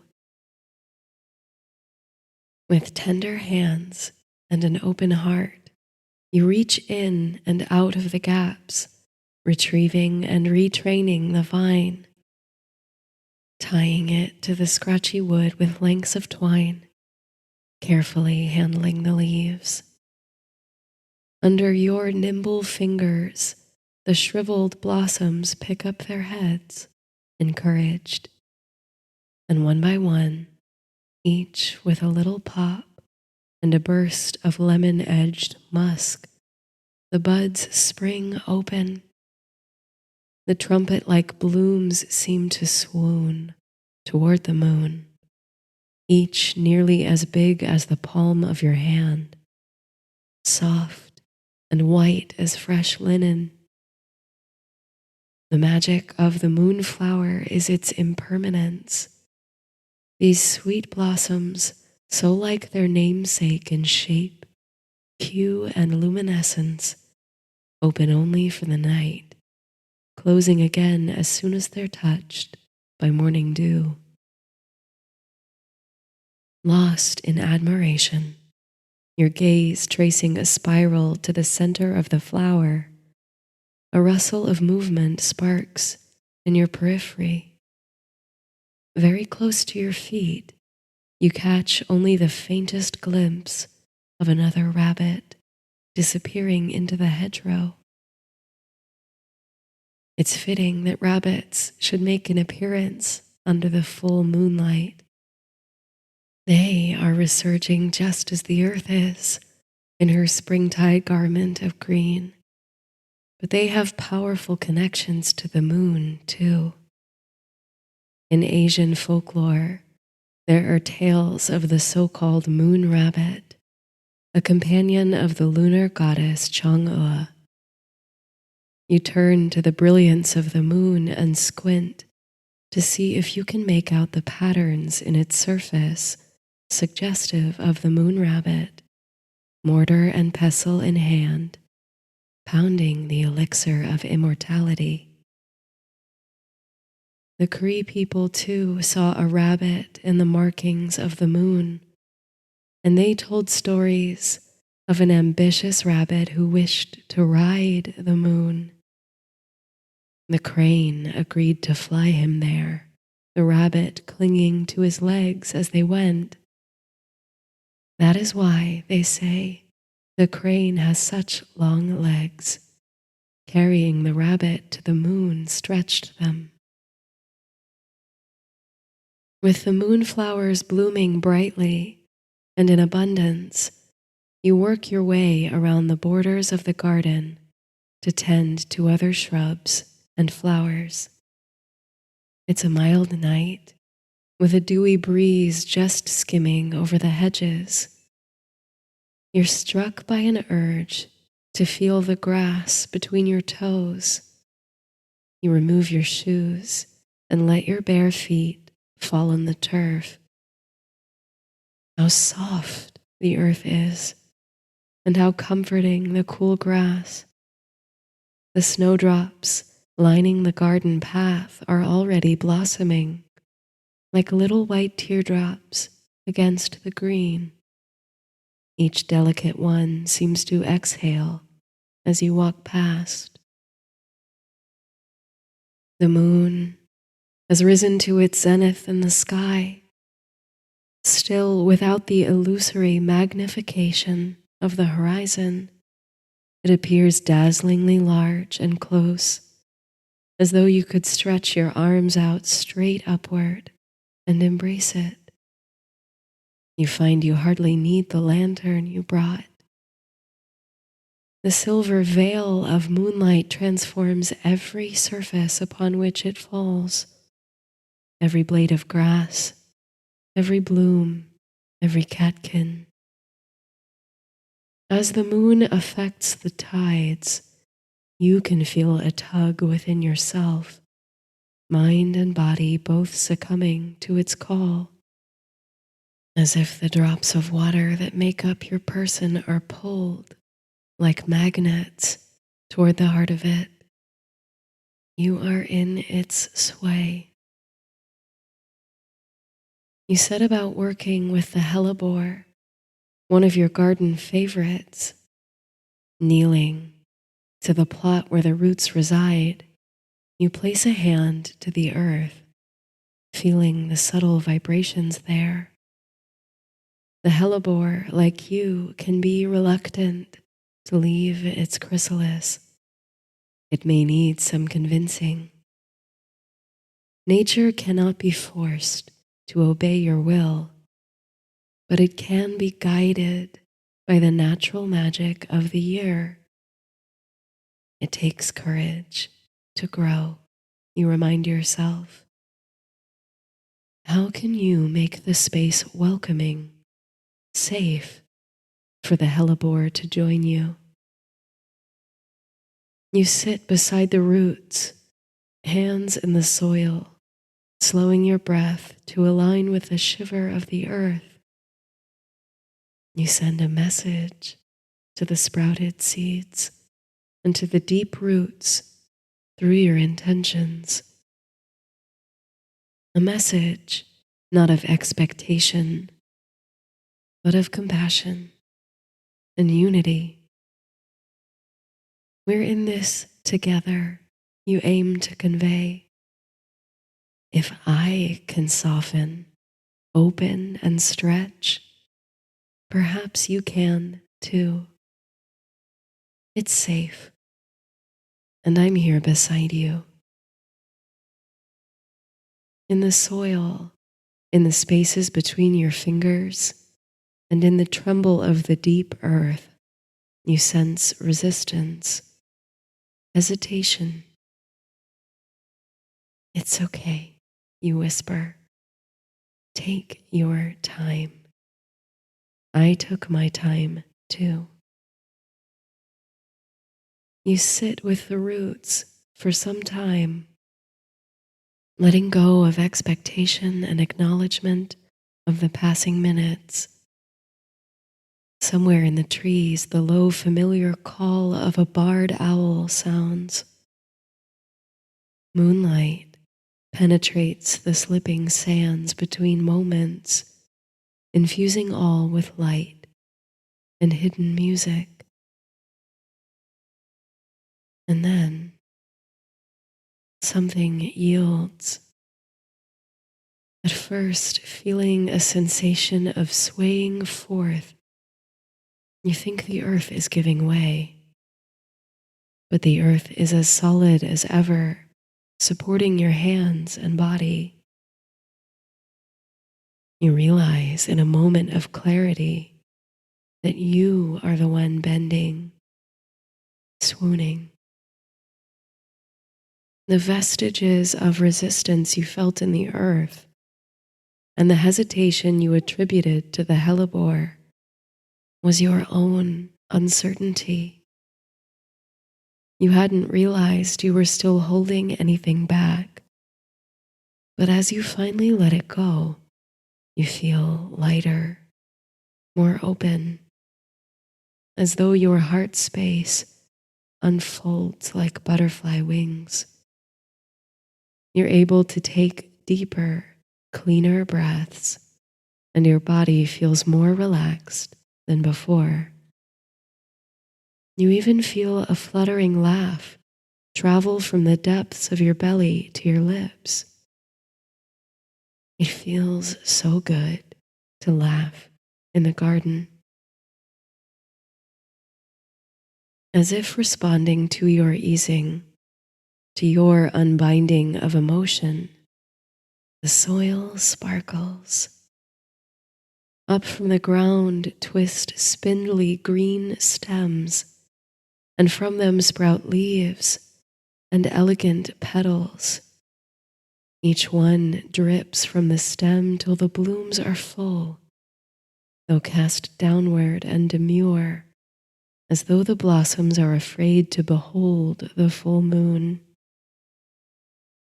Ombres of green, pink, and white bleed to dappled patchwork in their centers.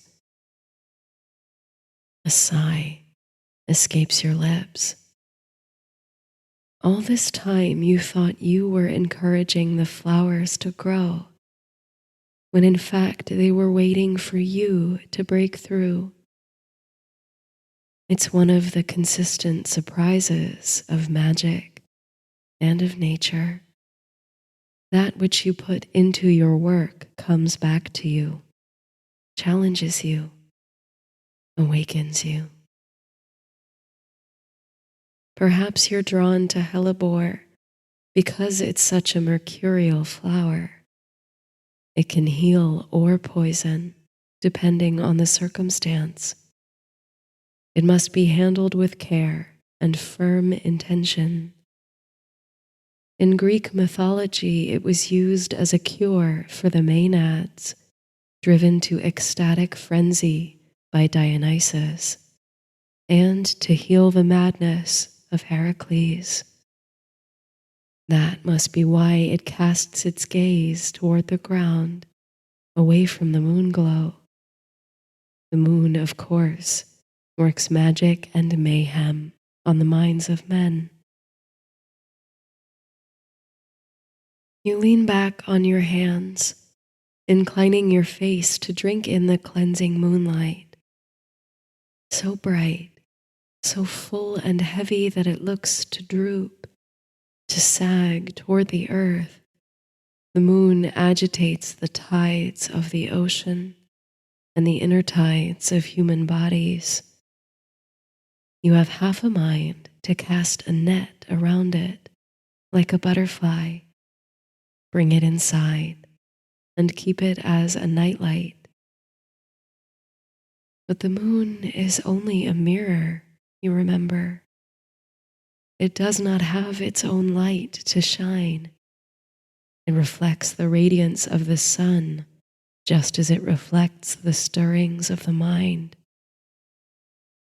Every culture across the wide world and throughout the seas of time has gazed upon its surface and seen a dazzling reflection. A man in the moon, a rabbit with mortar and pestle, a god or a goddess. In a way, your garden is also a mirror. It transforms as you look upon it, interact with it, but it only gives back what you put forth. It anticipates your hesitations, embraces your intentions, and reminds you of the march of time.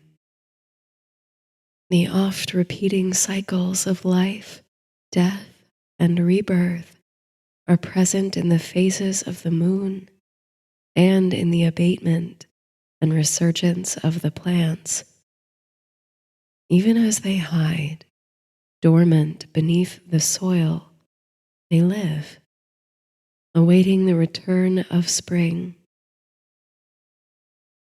There is value in spending time in shelter, withdrawing, turning inward. But there is equal value in stepping forth again into the light of the sun or the moon and opening once more. The garden teaches you to grow, and it takes courage to grow.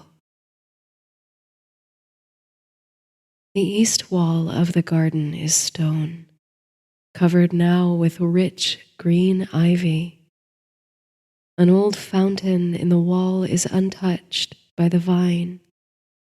In fact, it grows so precisely around it that the ivy must have known to leave the space uncovered. At present, the fountain is quiet, and no water moves through it. But it's marvelous to look upon all the same. The face of the green man adorns the fountain's head. Smiling eyes peek from behind acanthus leaves, which frame the face on all sides. When one of the decorative stone leaves begins to flicker, it turns your head. Soon you discover that it's not a stone leaf at all, but a pale green moth perched upon the head of the fountain. A Luna moth, named so for the Roman goddess of the moon. Her tapered wings, curved and leaf-like, don small, colorful patterns that resemble eyes. She twitches, flutters slightly, then returns to stillness, apparently content in such camouflage. So, you think, you're not the only one readjusting to life beyond the cocoon. The whistling trill of a nightingale in the trees beyond the garden. The night grows cool and restless, a chill wind shaking through the leaves. The flowers bend and sway. The moon begins to recede. Before you leave the garden for the night, you take a deep breath, calling in the fragrance and the fellowship of the flowers. How brave they are, you think, to shine their petals in the open air, whatever may come their way. They breathe with you, some of them stretching, lengthening toward you, as if they long to go with you beyond the hedges. Carrying your shoes in the basket of supplies and the diminishing lantern in the other hand, you tiptoe back up the garden path, up the porch steps, and into the little cottage you call home. It's very warm inside, in contrast to the cool air without. At once, a drowsiness falls over you, making your eyelids heavy. You extinguish the lantern and step softly to your bedroom, the floors lightly creaking beneath your feet. Before you climb into bed, you open your windows a crack to let in a light breeze. The welcome air immediately brightens the stagnant atmosphere of the room, bringing the sweet smell of night flowering plants to your senses.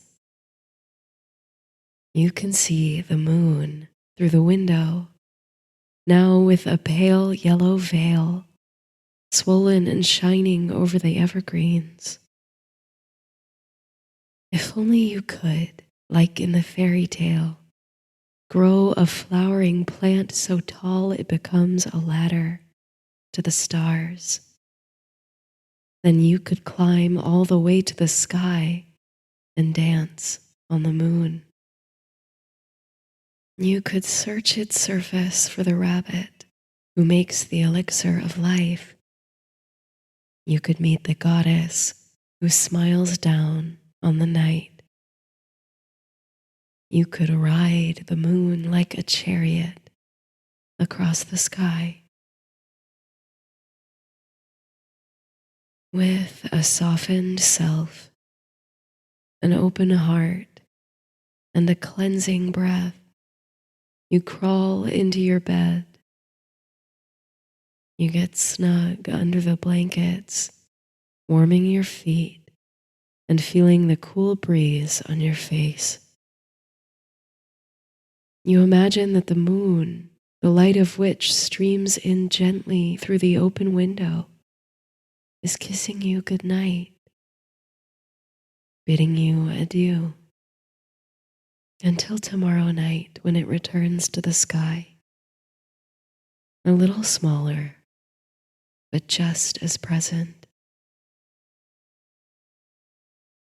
You dream of deep roots coiled in the earth, of brilliant flowers unfolding, of butterflies and beanstalks.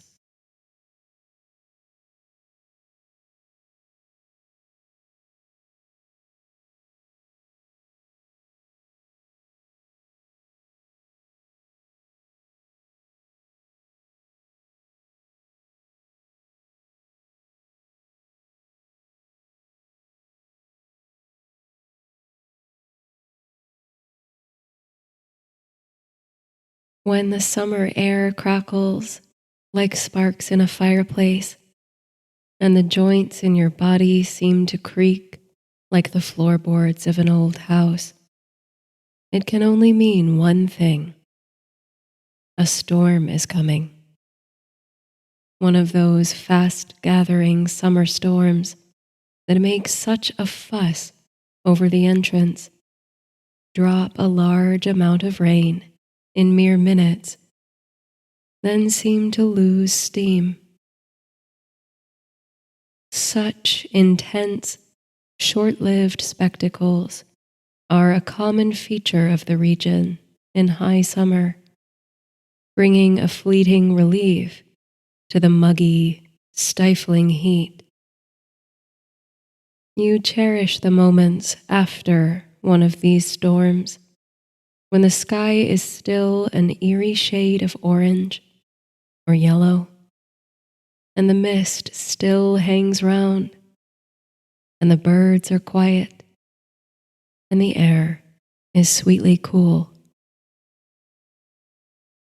On one such afternoon, just before the storm clouds roll out and the heat rolls back in, you sit in the rocker on your screened front porch, savoring the delicate moisture in the air, the after-storm release of static, the smell of grass and roses.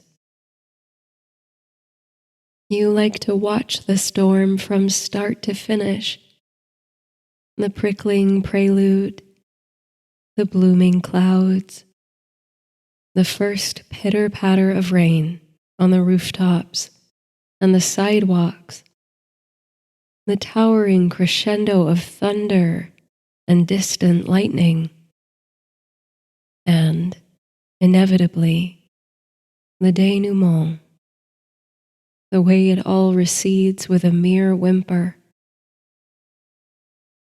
Sometimes, like today, the storm is so perfectly orchestrated, so aligned to an archetypal journey, that it sounds like a sonata in your head. Your fingers play along on imaginary keys. The piano in the parlor is long out of tune, or else you might sit down and play it. How long's it been since you played? Such a shame that the old thing is gathering dust.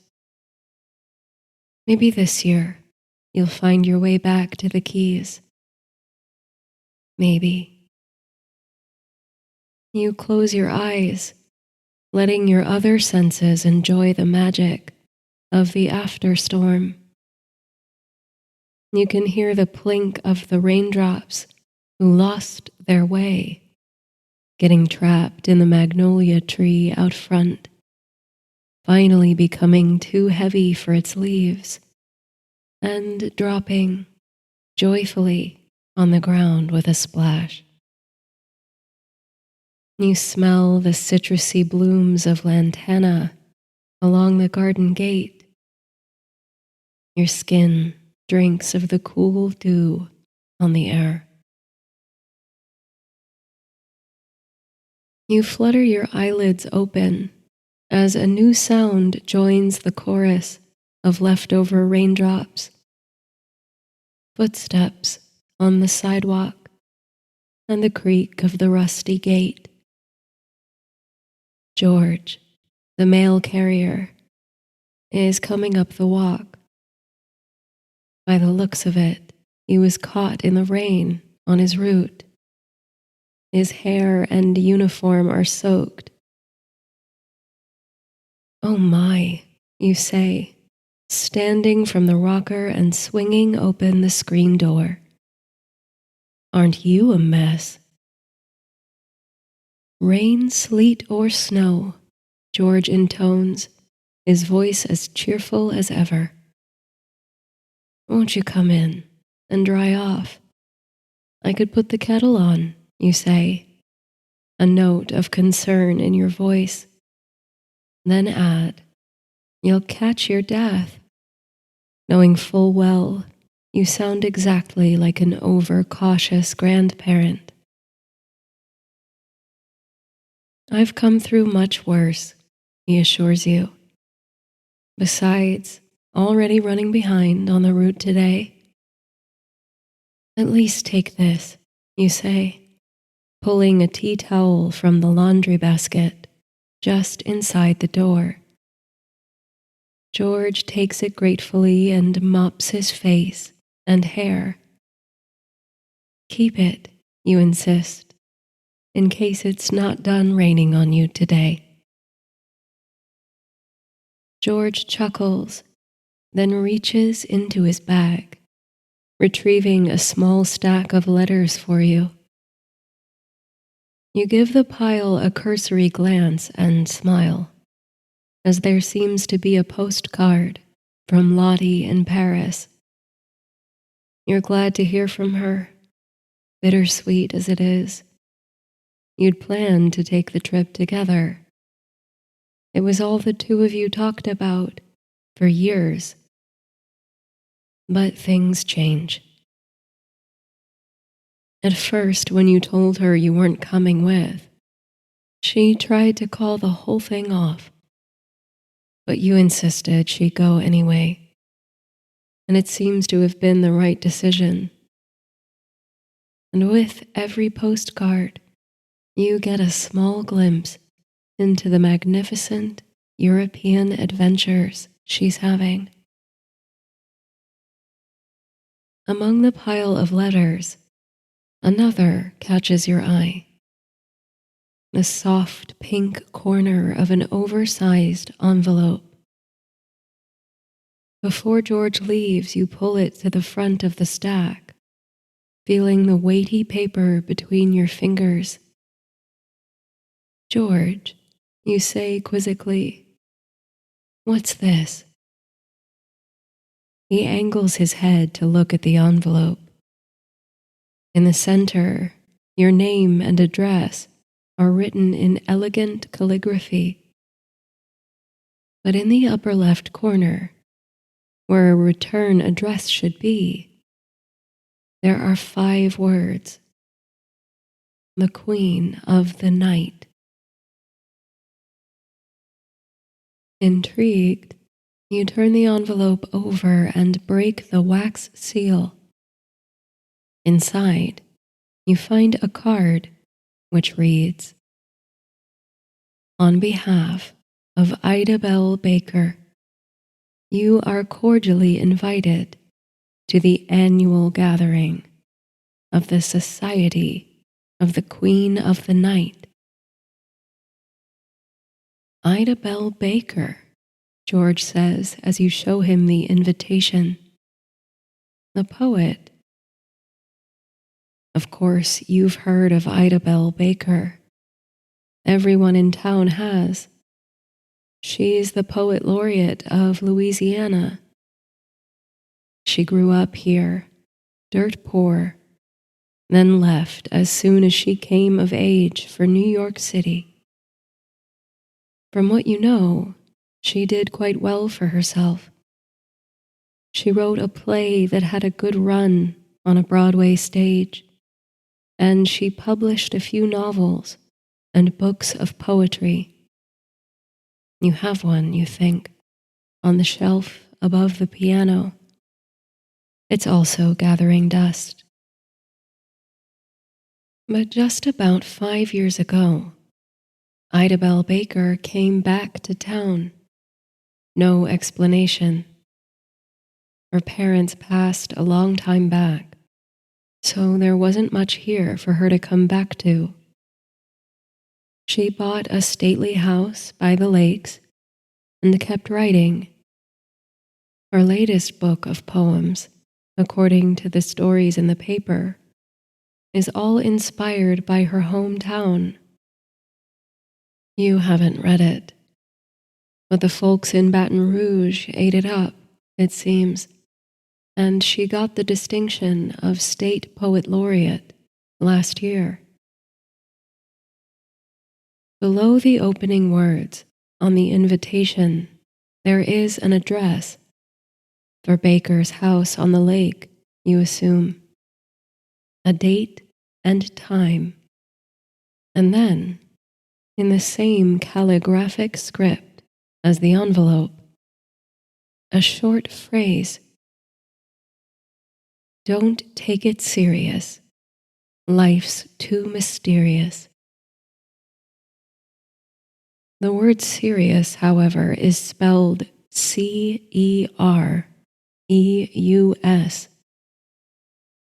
You lift an eyebrow. It feels like an inside joke of which you aren't privy to the punchline.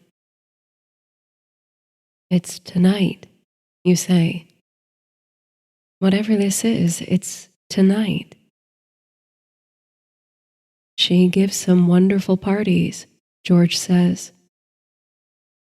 You throw him a bemused look and he adds, sheepishly, "Or so I've heard."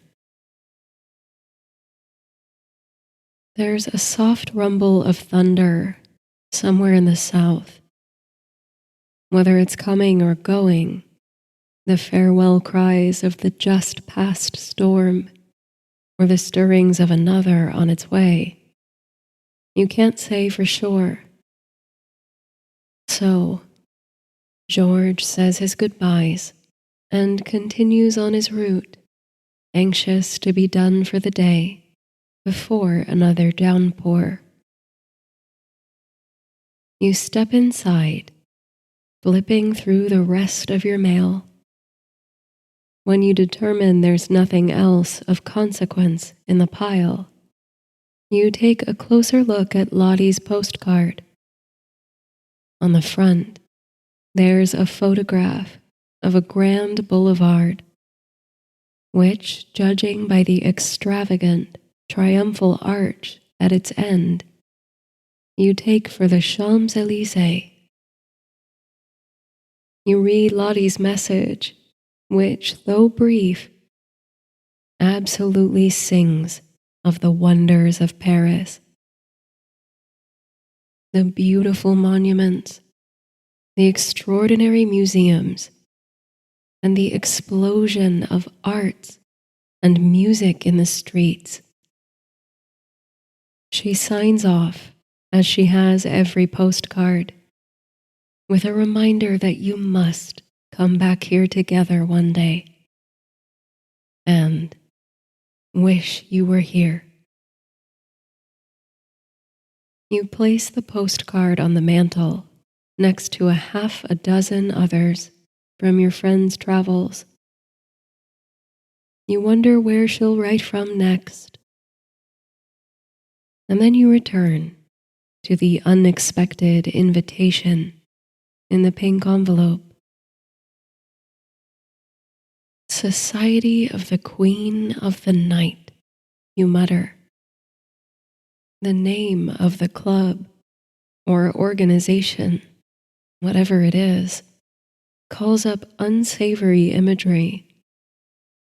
You think of secret societies, underground speakeasies, and, well, it's hard not to think of the fiendish, vengeful villain from Mozart's opera, The Magic Flute. It was the first opera you ever heard, after all. You can still remember the warm crackle of the record player as it spun back the achingly high, staccato notes of the Queen of the Night's aria.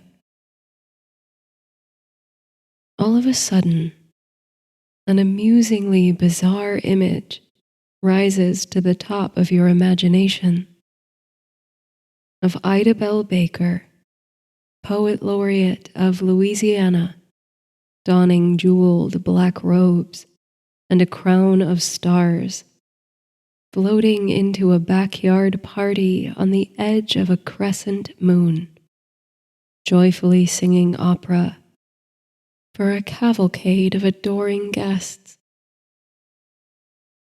You can't imagine yourself actually leaving the house to go to this gathering. You must have been invited by mistake. But a kind of morbid curiosity tugs at you, urging you to go, if only to see what the eccentric poet and her band of artistic misfits get up to on hot summer nights. When you look up from this whiff of a daydream, you find you've absent-mindedly drifted toward the upright piano in the corner of the parlor. You set the invitation down on the music rest, next to a yellowing slip of paper you refuse to put away, telling yourself you'll sit down to play again any day now. The page is covered in sloppy marks, music notes you scribbled as fast as you could the day they came to you, as if they were wispy dandelion seeds tossed to the air that you had to catch before they drifted away. At the top, there's one word: nocturne. Your fingers move on their own now, succumbing to old muscle memory, lifting the lid to expose the piano keys. Your right hand rests on the smooth ivory, and with the lightest possible pressure, you press down on 3 keys: C, E, G. You snap the lid shut again and withdraw your hand quickly, as if to trap the notes inside. But you've already heard the chord. There's no unhearing it.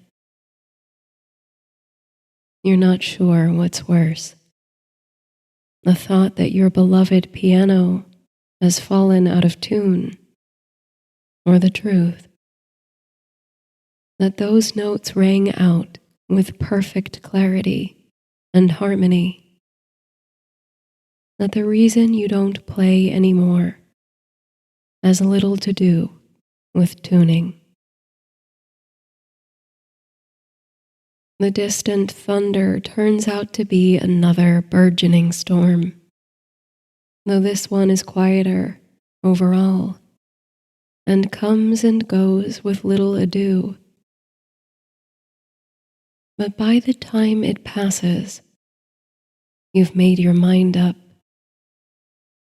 There's a revel to be had tonight at the home of Ida Bell Baker, and by some mix-up of the post or otherwise, you've been granted an invitation. Your usual unwillingness to wander beyond your garden gate finally loses the game of tug-of-war with your curiosity. Tonight, you will meet the society of the Queen of the Night. The sidewalks are still slick with rain when you leave the property, but the skies are surprisingly clear. It's near dusk, and the remaining clouds have a sheer, ghostly pearlescence about them. The full moon has already risen, and it takes on a reddish tint from the setting sun. The lakes aren't far. Nothing in this town is too far apart, and you've decided to walk. The trees and fences along the way are covered with the star-shaped flowers of climbing jasmine. It drips from the eaves of certain houses too, and the air is redolent of its perfume. There's a gentle slope down to the valley of the lakes. You can see the water glistering in the last of the sunlight. You know the Baker house by its most recognizable feature: a great and ancient live oak in the front yard. Its branches, which reach both skyward and earthward, sprawling broadly, drip with Spanish moss that billows in the breeze. The picturesque arbor obscures the house's facade, but you can see the shingled roof and a string of automobiles parked in its long drive. Having strategically arrived a bit later than the time on the invitation, you might have expected more of them. Perhaps it's a smaller gathering than you expected. Clutching the invitation tightly, as if you expect to be interrogated on arrival and require proof of your purpose, you make your way to the front door and bang the heavy knocker. You wait a few moments, listening for movement or voices behind the door. Then you knock again, A little louder. There is still no response. You inspect the invitation, even though you've read it over a dozen times, just to be sure you haven't gotten the date wrong or missed some detail. Then you hear something. Faint but unmistakable. You'd know the sound in your sleep. It's the warm, light-hearted sound of trumpet music floating over the grass. And there are voices, laughter, chatter, but it isn't coming from inside. You follow the trail of song under the limbs of the live oak, around the back of the house. The wooden gate is hung with a handwritten sign that reads, "Come on in." You catch the scent of more jasmine and orange trees, which line the garden fence as you enter. The music is clearer now, and you realize it's being played on a record player. It has that familiar, crackling quality. You pass round the citrus trees to reveal a humble and heartening home garden, lit only by scattered candles in open jars around the grass.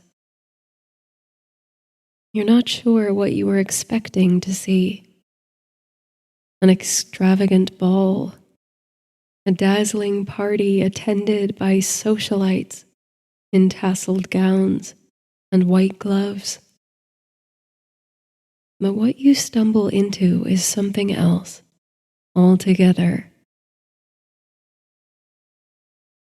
In the middle of the garden, through which rustic paths cut, passing unruly hollyhock and coneflower, lined with creeping phlox and meadow sage, 7 people are seated comfortably on outdoor furniture. The wicker chairs and lounges are arranged in an almost circle on the stone patio, and the guests are engrossed in a lively conversation. Straight ahead, looking effortlessly elegant, draped over a chaise, is Ida Bell Baker. Even in the darkness, you recognize her from her portrait on the dust cover of her book. Wide eyes, sandy curls that frame her face, and a toothy, almost awkward grin. You had not imagined such a small group. Even with the informal atmosphere, it makes the entire affair seem that much more exclusive, and makes you feel ever more certain that your invitation was a mistake. You think about turning around, slipping out of the garden before you're noticed, heading back to the comfort and security of your home. But as you begin to back away, Ida Bell looks up. She looks right at you. And then her smile widens. She calls your name, her voice traveling up at the end. A question. Then she gestures for you to come out of the shadows, to join the group, chatting in the candlelight. The other guests regard you as you step forward, nervously, still clutching your invitation. How marvelous, Idabel says as you approach. She embraces you, kisses you once on each cheek. I wasn't sure you'd make it, but I hoped. Idabel turns you around and introduces you to the other guests, still lazing on their lounge chairs. She lists off the names of each of them, and you feel your heart begin to beat faster. These aren't just any old residents of your town. These are playwrights, actors, painters, and musicians, some up-and-comers and others well established in their art. Here, Idabel says, making room on the chaise. You'll sit next to me. They're all discussing Picasso, and it's dreadfully boring. This remark causes a playful uproar among the guests, to which Idabel responds, Oh, don't be ridiculous, you all. This isn't some salon, and alas, I am no Gertrude Stein. We have a humbler purpose, do we not? You are about to ask just what this humble purpose is, who or what the queen of the night is, when Idabel turns to you and takes one of your hands in both of hers. I hope you aren't nervous, she says. Oh, I imagine you are. This must all be very unusual. You let out a half sigh, half laugh, grateful that your host recognizes the strangeness of the situation. This break in the tension gives you the courage to ask the question at the top of your mind. Miss Baker, you say, why did you invite me? How do you even know who I am? You mean Lottie didn't say anything, she says, before adding, oh, and please call me Ida. Lottie, you ask. Oh, that's wicked of her, Ida says, with mock indignation. I thought she would at least give you some idea the invitation was coming. How do you know Lottie? Well, as you might imagine, I'm a regular at the library, Ida replies. Something clicks into place for you. Lottie took a job at the local library branch last year to help support her brother and parents. The income gave her just enough extra dough to sock some away each month and save for the trip overseas. Ida continues, I've been going in almost every day lately, doing research for my next novel, and after weeks of greeting each other at the desk, she finally asked if I was who she thought I was. She helped me get my hands on some helpful volumes and microfilm, and before we knew it, we were talking every day. She never stops talking about you, you know. You can feel your cheeks flush. Of course, she was so disappointed when you decided not to go with her to Europe.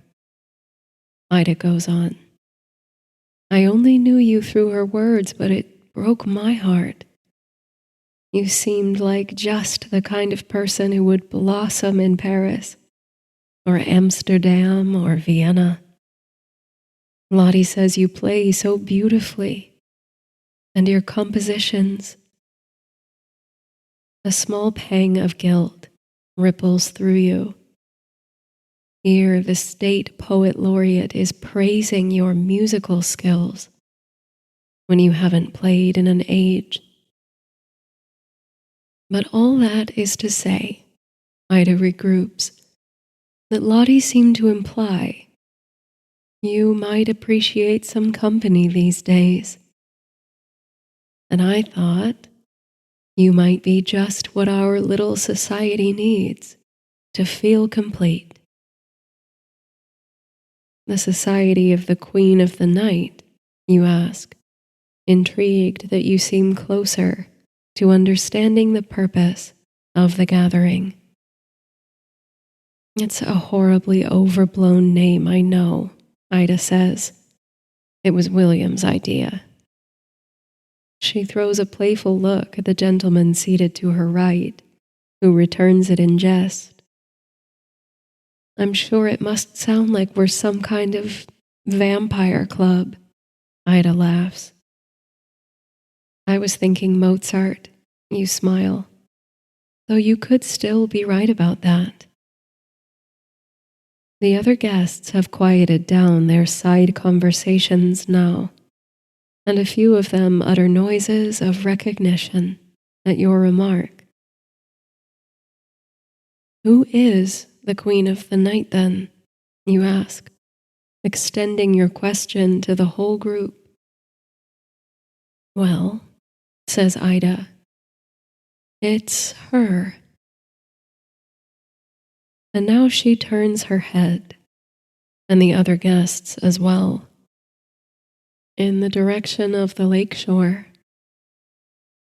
You half expect to see another person there, some priestess form emerging from the shadows.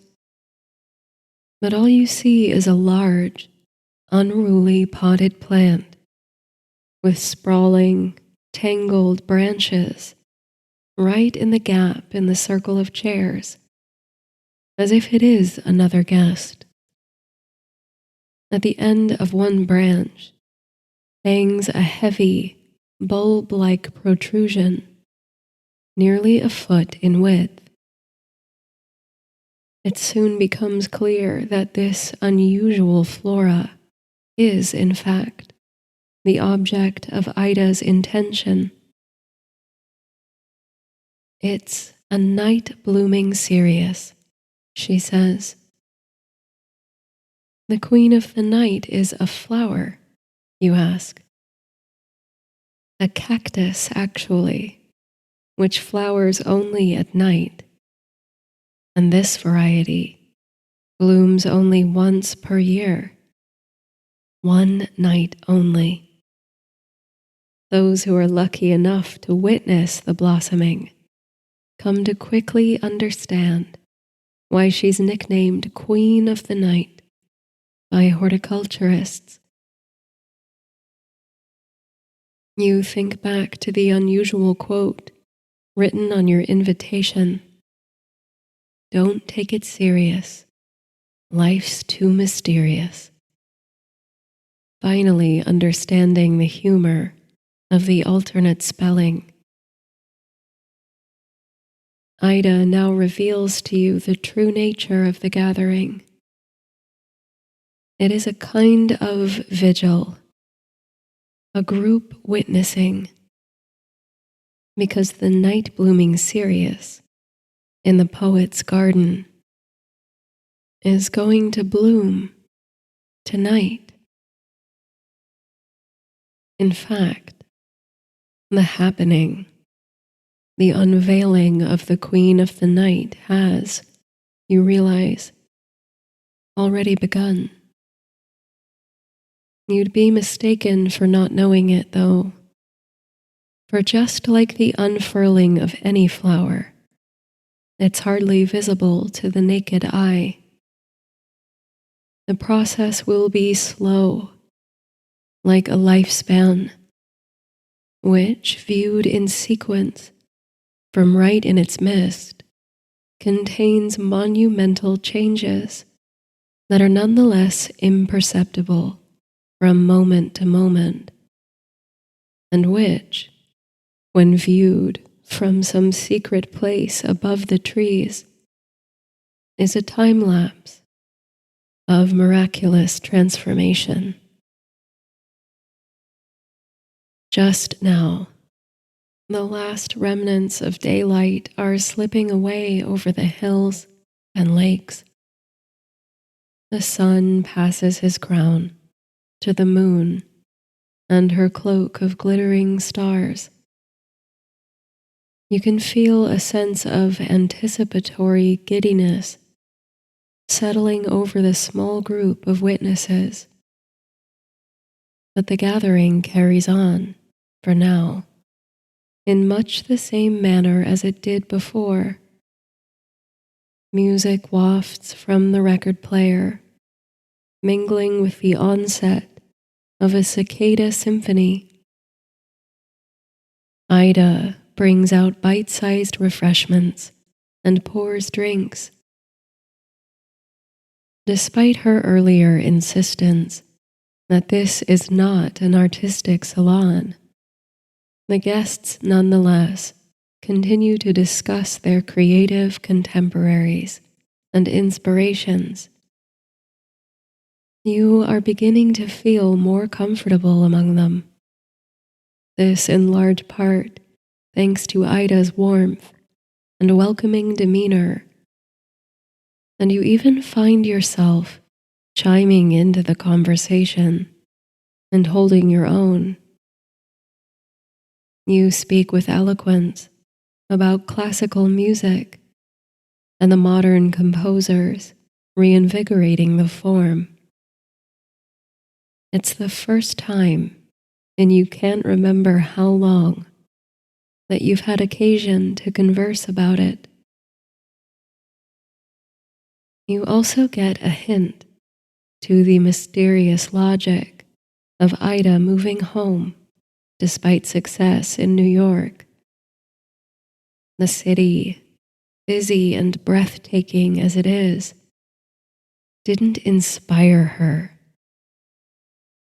She wanted to write about family feast days, the strange customs of her childhood home, and live oaks dripping with moss. To do that, to turn her creative engine back on, she needed to come home,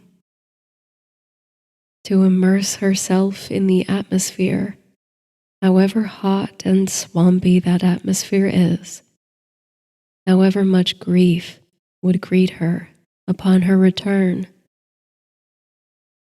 Some people, she laughs, just like some flowers, can only blossom under certain conditions. But as the night draws her curtains closer round you, as the darkness becomes denser, forcing the candles to strain against it, the atmosphere of the party changes. Though you all remain awake and alert, tuning your senses to take in small changes in the brimful, serious bulb, the conversation becomes quieter, slower, more spread out, as if the conversation itself is falling asleep. Evermore, you find it difficult to hold eye contact with anyone else in the group, your gaze drawn inexorably to the burgeoning flower.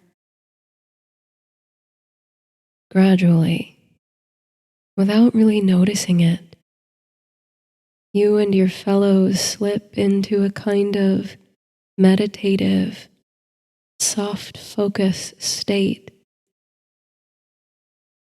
There is not total silence between you, for as if according to some unwritten cadence, rhythmic words and expressions still escape your lips. Sometimes a word or two in response to a question asked moments or minutes ago. Other times, mere sounds vocal gestures in response to perceived changes in the flower. You try to memorize each moment along the Queen of the Night's journey, tracking its unraveling like marks along a map. But the flower defies you at every step. There are unseen mechanisms within and without, an assemblage of slow-moving parts and sleights of hand. The change happens so gradually it gives the illusion of speed. You're always just missing it, despite the sharpness of your concentration. The aperture of the blossom yawns open, sliding layers of creamy white petals into place, revealing infinite, thread-like projections within, while a coronal of coppery outer petals branch off to frame the masterpiece. You are reminded, not for the first time tonight, of opera,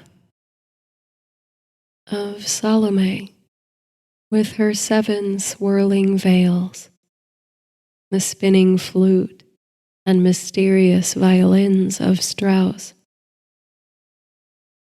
And you are also reminded of the ancient goddess Inanna, who, in order to gain access to the underworld, had to divest herself of all her finery, removing a veil or jeweled ornament at each of the 7 gates, until at last she stood, unadorned and vulnerable, in the land beyond.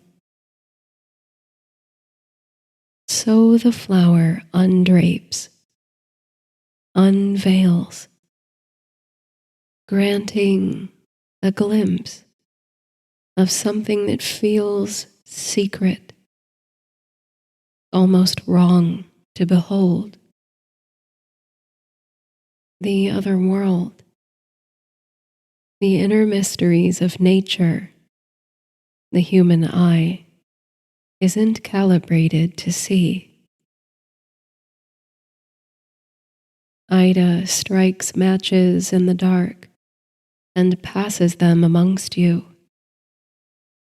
You hold yours up to illuminate the naked and complex bloom. Her white petals dance under the flame and shadow. And even now, as you imagine the flower has reached its apex, its culmination, it shows no signs of stopping its wild unfolding. And then you notice the fragrance. Twisting round you, it calls up orange blossom, citrus, vanilla, musk, and something more complicated, ineffable. The perfume intoxicates, making your head swim sweetly.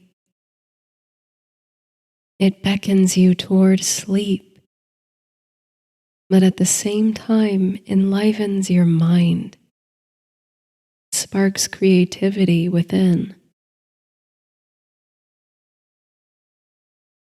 In the passing of hours, the candles burn to their ends, and the matches run out.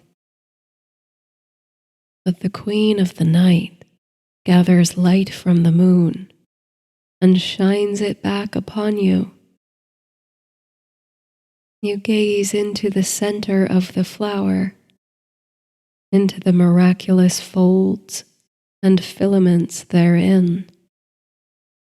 And you might be gazing into the center of creation, the origin point of a swirling galaxy, the fractal heart of imagination itself. You think, if you drew near enough, if you leaned forward without fear, if you surrendered, you might fall head first into the center of the flower, fall further than the deepest wells, into the profoundest places imaginable. You'd leave your worldly treasures behind and access a mystery beyond comprehension. And something slips within your mind, some veil of time or perception. You are transposed to the register of the bloom, to its subtle, monumental motion and scale.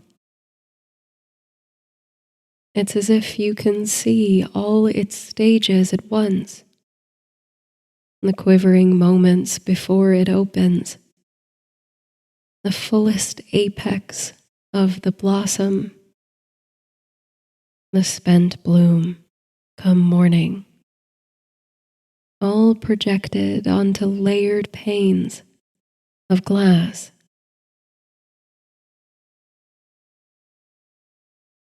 You are suddenly seized by an unexplained desire to communicate with the open flower, to shout into the void at its center and listen for an echo. The desire is so overwhelming that although you try to keep it in for propriety's sake, after all, you share this space with near strangers. Your voice breaks through your restraint, like something caged for years and knocking ceaselessly at the door. It escapes in a resounding hum. Your body resonates, and you could swear. The blossom quivers in response. And as you continue to hum, your chest and vocal cords vibrating low, another voice joins yours from behind. Another.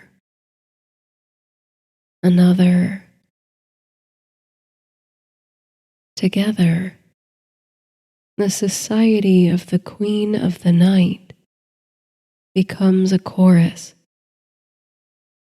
harmonizing with each other and with the choir of insects in the lakeshore trees. Your song is the song of the night, and it is more than the sum of its parts.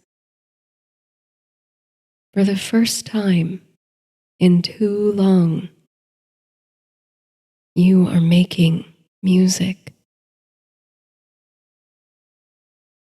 And then, though such things are impossible in a rational world, a serious world, a world dominated by human intelligence, another voice joins.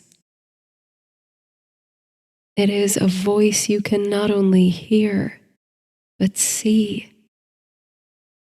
The voice of the Queen of the Night. a spiral of song, a hum that climbs a ladder of darkness and pulses, oscillates with inner light. The flower sings back. Your voice, the voices of your fellow watchers, the voice of the flower, all these ebb and flow, overlapping like waves, made of sonic light, exchanging energy and information. Singing together feels like breathing together, each of you feeding each other breath in a circle, a spiral with no beginning or end. Your heart opens like the night blooming Sirius, crowned and unguarded. You leave your armor, your defenses at the garden gate, and you allow the flower, the queen of the night, the high priestess, to behold you, to softly wrap you in song, more powerful than any protection. You surrender to the music of the night, the queen's nocturne, feeling its reverberations in every corner of your body, in your fingertips and the spaces between your fingers, in your hands, up and down your arms, blooming in your chest, from your heart space, all the way down to your feet, which, despite being grounded on the earth, seem weightless, unbound. Your whole body feels light, as if you're floating on a swell of luminous sound. You're warm, vulnerable, yet safe, buoyed by the voices of your new community, by the night music.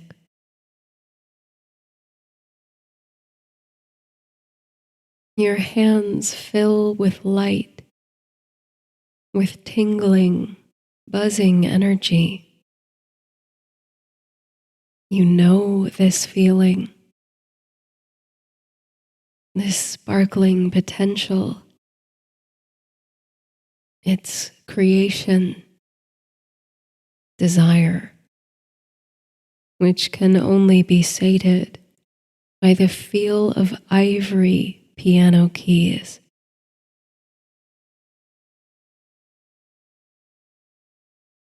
Gently, slowly, with the epic and effortless journey work of dandelion parachutes tossed to the wind, you begin to float down to earth, to emerge from the center, to slide along the spiral back to the mundane experience. The bloom is closing, almost as slowly as it opened. The layered panes of glass are collapsing into one, and your perception is cautiously returning to baseline. Your eyes drink of the softening petals, the withering threads, holding every frame as tightly as you can. Like the arc of a summer storm, which gathers in such grandiosity and bellows its crescendo to the heavens, the night blooming Sirius now executes her coy denouement. She shrinks, sags, closes the gate to that unreachable mystery within. But you have touched something, tasted something, and your fingers still buzz with creative desire.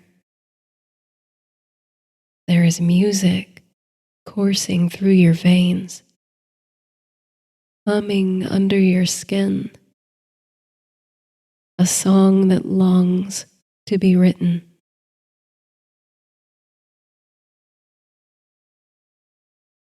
Your mind holds the time lapse of the shrinking flower, just as it held the glorious unfolding. There is quiet tragedy in its ending, but there is also beauty in the decay, the aching impermanence of it. The night transforms around you, shifting inky blackness into pearly gray and dusty blue. When sunrise winks from easterly, and the spell between you is weakened, not broken, speech resumes. You find your tongues again, those registers of your voice not reserved for sacred song. Eyes remain unfocused, glittering still with the nectar of mystery. Ida serves breakfast and coffee as her garden awakes under the full color of a cadent sun. The queen of the night, withered and wrung on her succulent stem, surrenders her crown to daylight. An unspoken contract, an invisible tie, binds you together with the guests in the garden, but also with every plant spirit present, every buzzing insect in every tree, every ripple on the lake. You are all bound, the society of the Queen of the Night, and you'll meet again, this time next year. The journey home is a surreal one. The short distance from the lakes to your gate feels nonetheless like the return journey of one gone to visit the other world, the underworld. Familiar roads and trees take on new context as you go. You carry a gift from Idabel Baker, a cutting from her night-blooming Sirius, that you might cultivate such a plant in your own garden, bringing flowers to bear This you hold close, like the fennel stalk in which Prometheus concealed the fire he stole from the gods. In the same way, it feels like a secret, a divine gift, a vessel for intangible mystery. The rusty creak of your garden gate is comforting, yes, when you return home, but it echoes with a melancholy you hadn't noticed before. You don't usually hear it from this side. The closer you get to your front door, the more the exhaustion of your all-night vigil sinks in, like you're moving through molasses. There's a special cocoon of warmth around you too, from the knowledge that you have built new bonds of friendship, that there is a space waiting to welcome you, yourself and your creativity. And now you know that you are brave enough to break your self-imposed exile, to leave the house, to open yourself to connection. The blooms in your garden greet you, candy sweet and mesmerizing in their own right. At last, you enter your little house, the screen door slamming shut behind you. Though your mind swims and your body aches for sleep, your fingers still buzz with creative excitement. You let them lead you to the parlor, to the upright piano that has lingered so long unplayed. You take a seat at the bench, gently lift the lid, and behold the spread of black and white keys. Your restless fingers hover just above the ivory, almost shivering.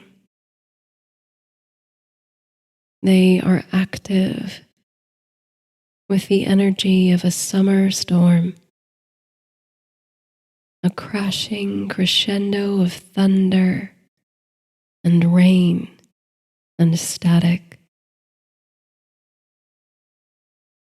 with the incalculable register of plant motion, with the buzz of cicadas in the live oaks, with the swirling cascade of Salome's veils, with the beckoning threads of the flower's center,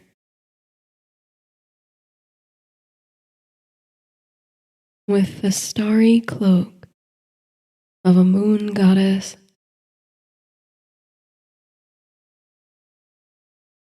with endless iterations of the nocturne,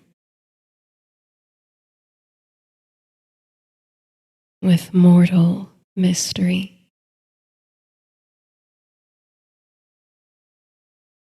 You breathe in. Your heart swells.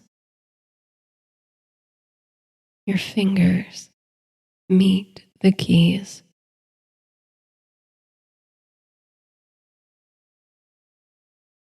Good night.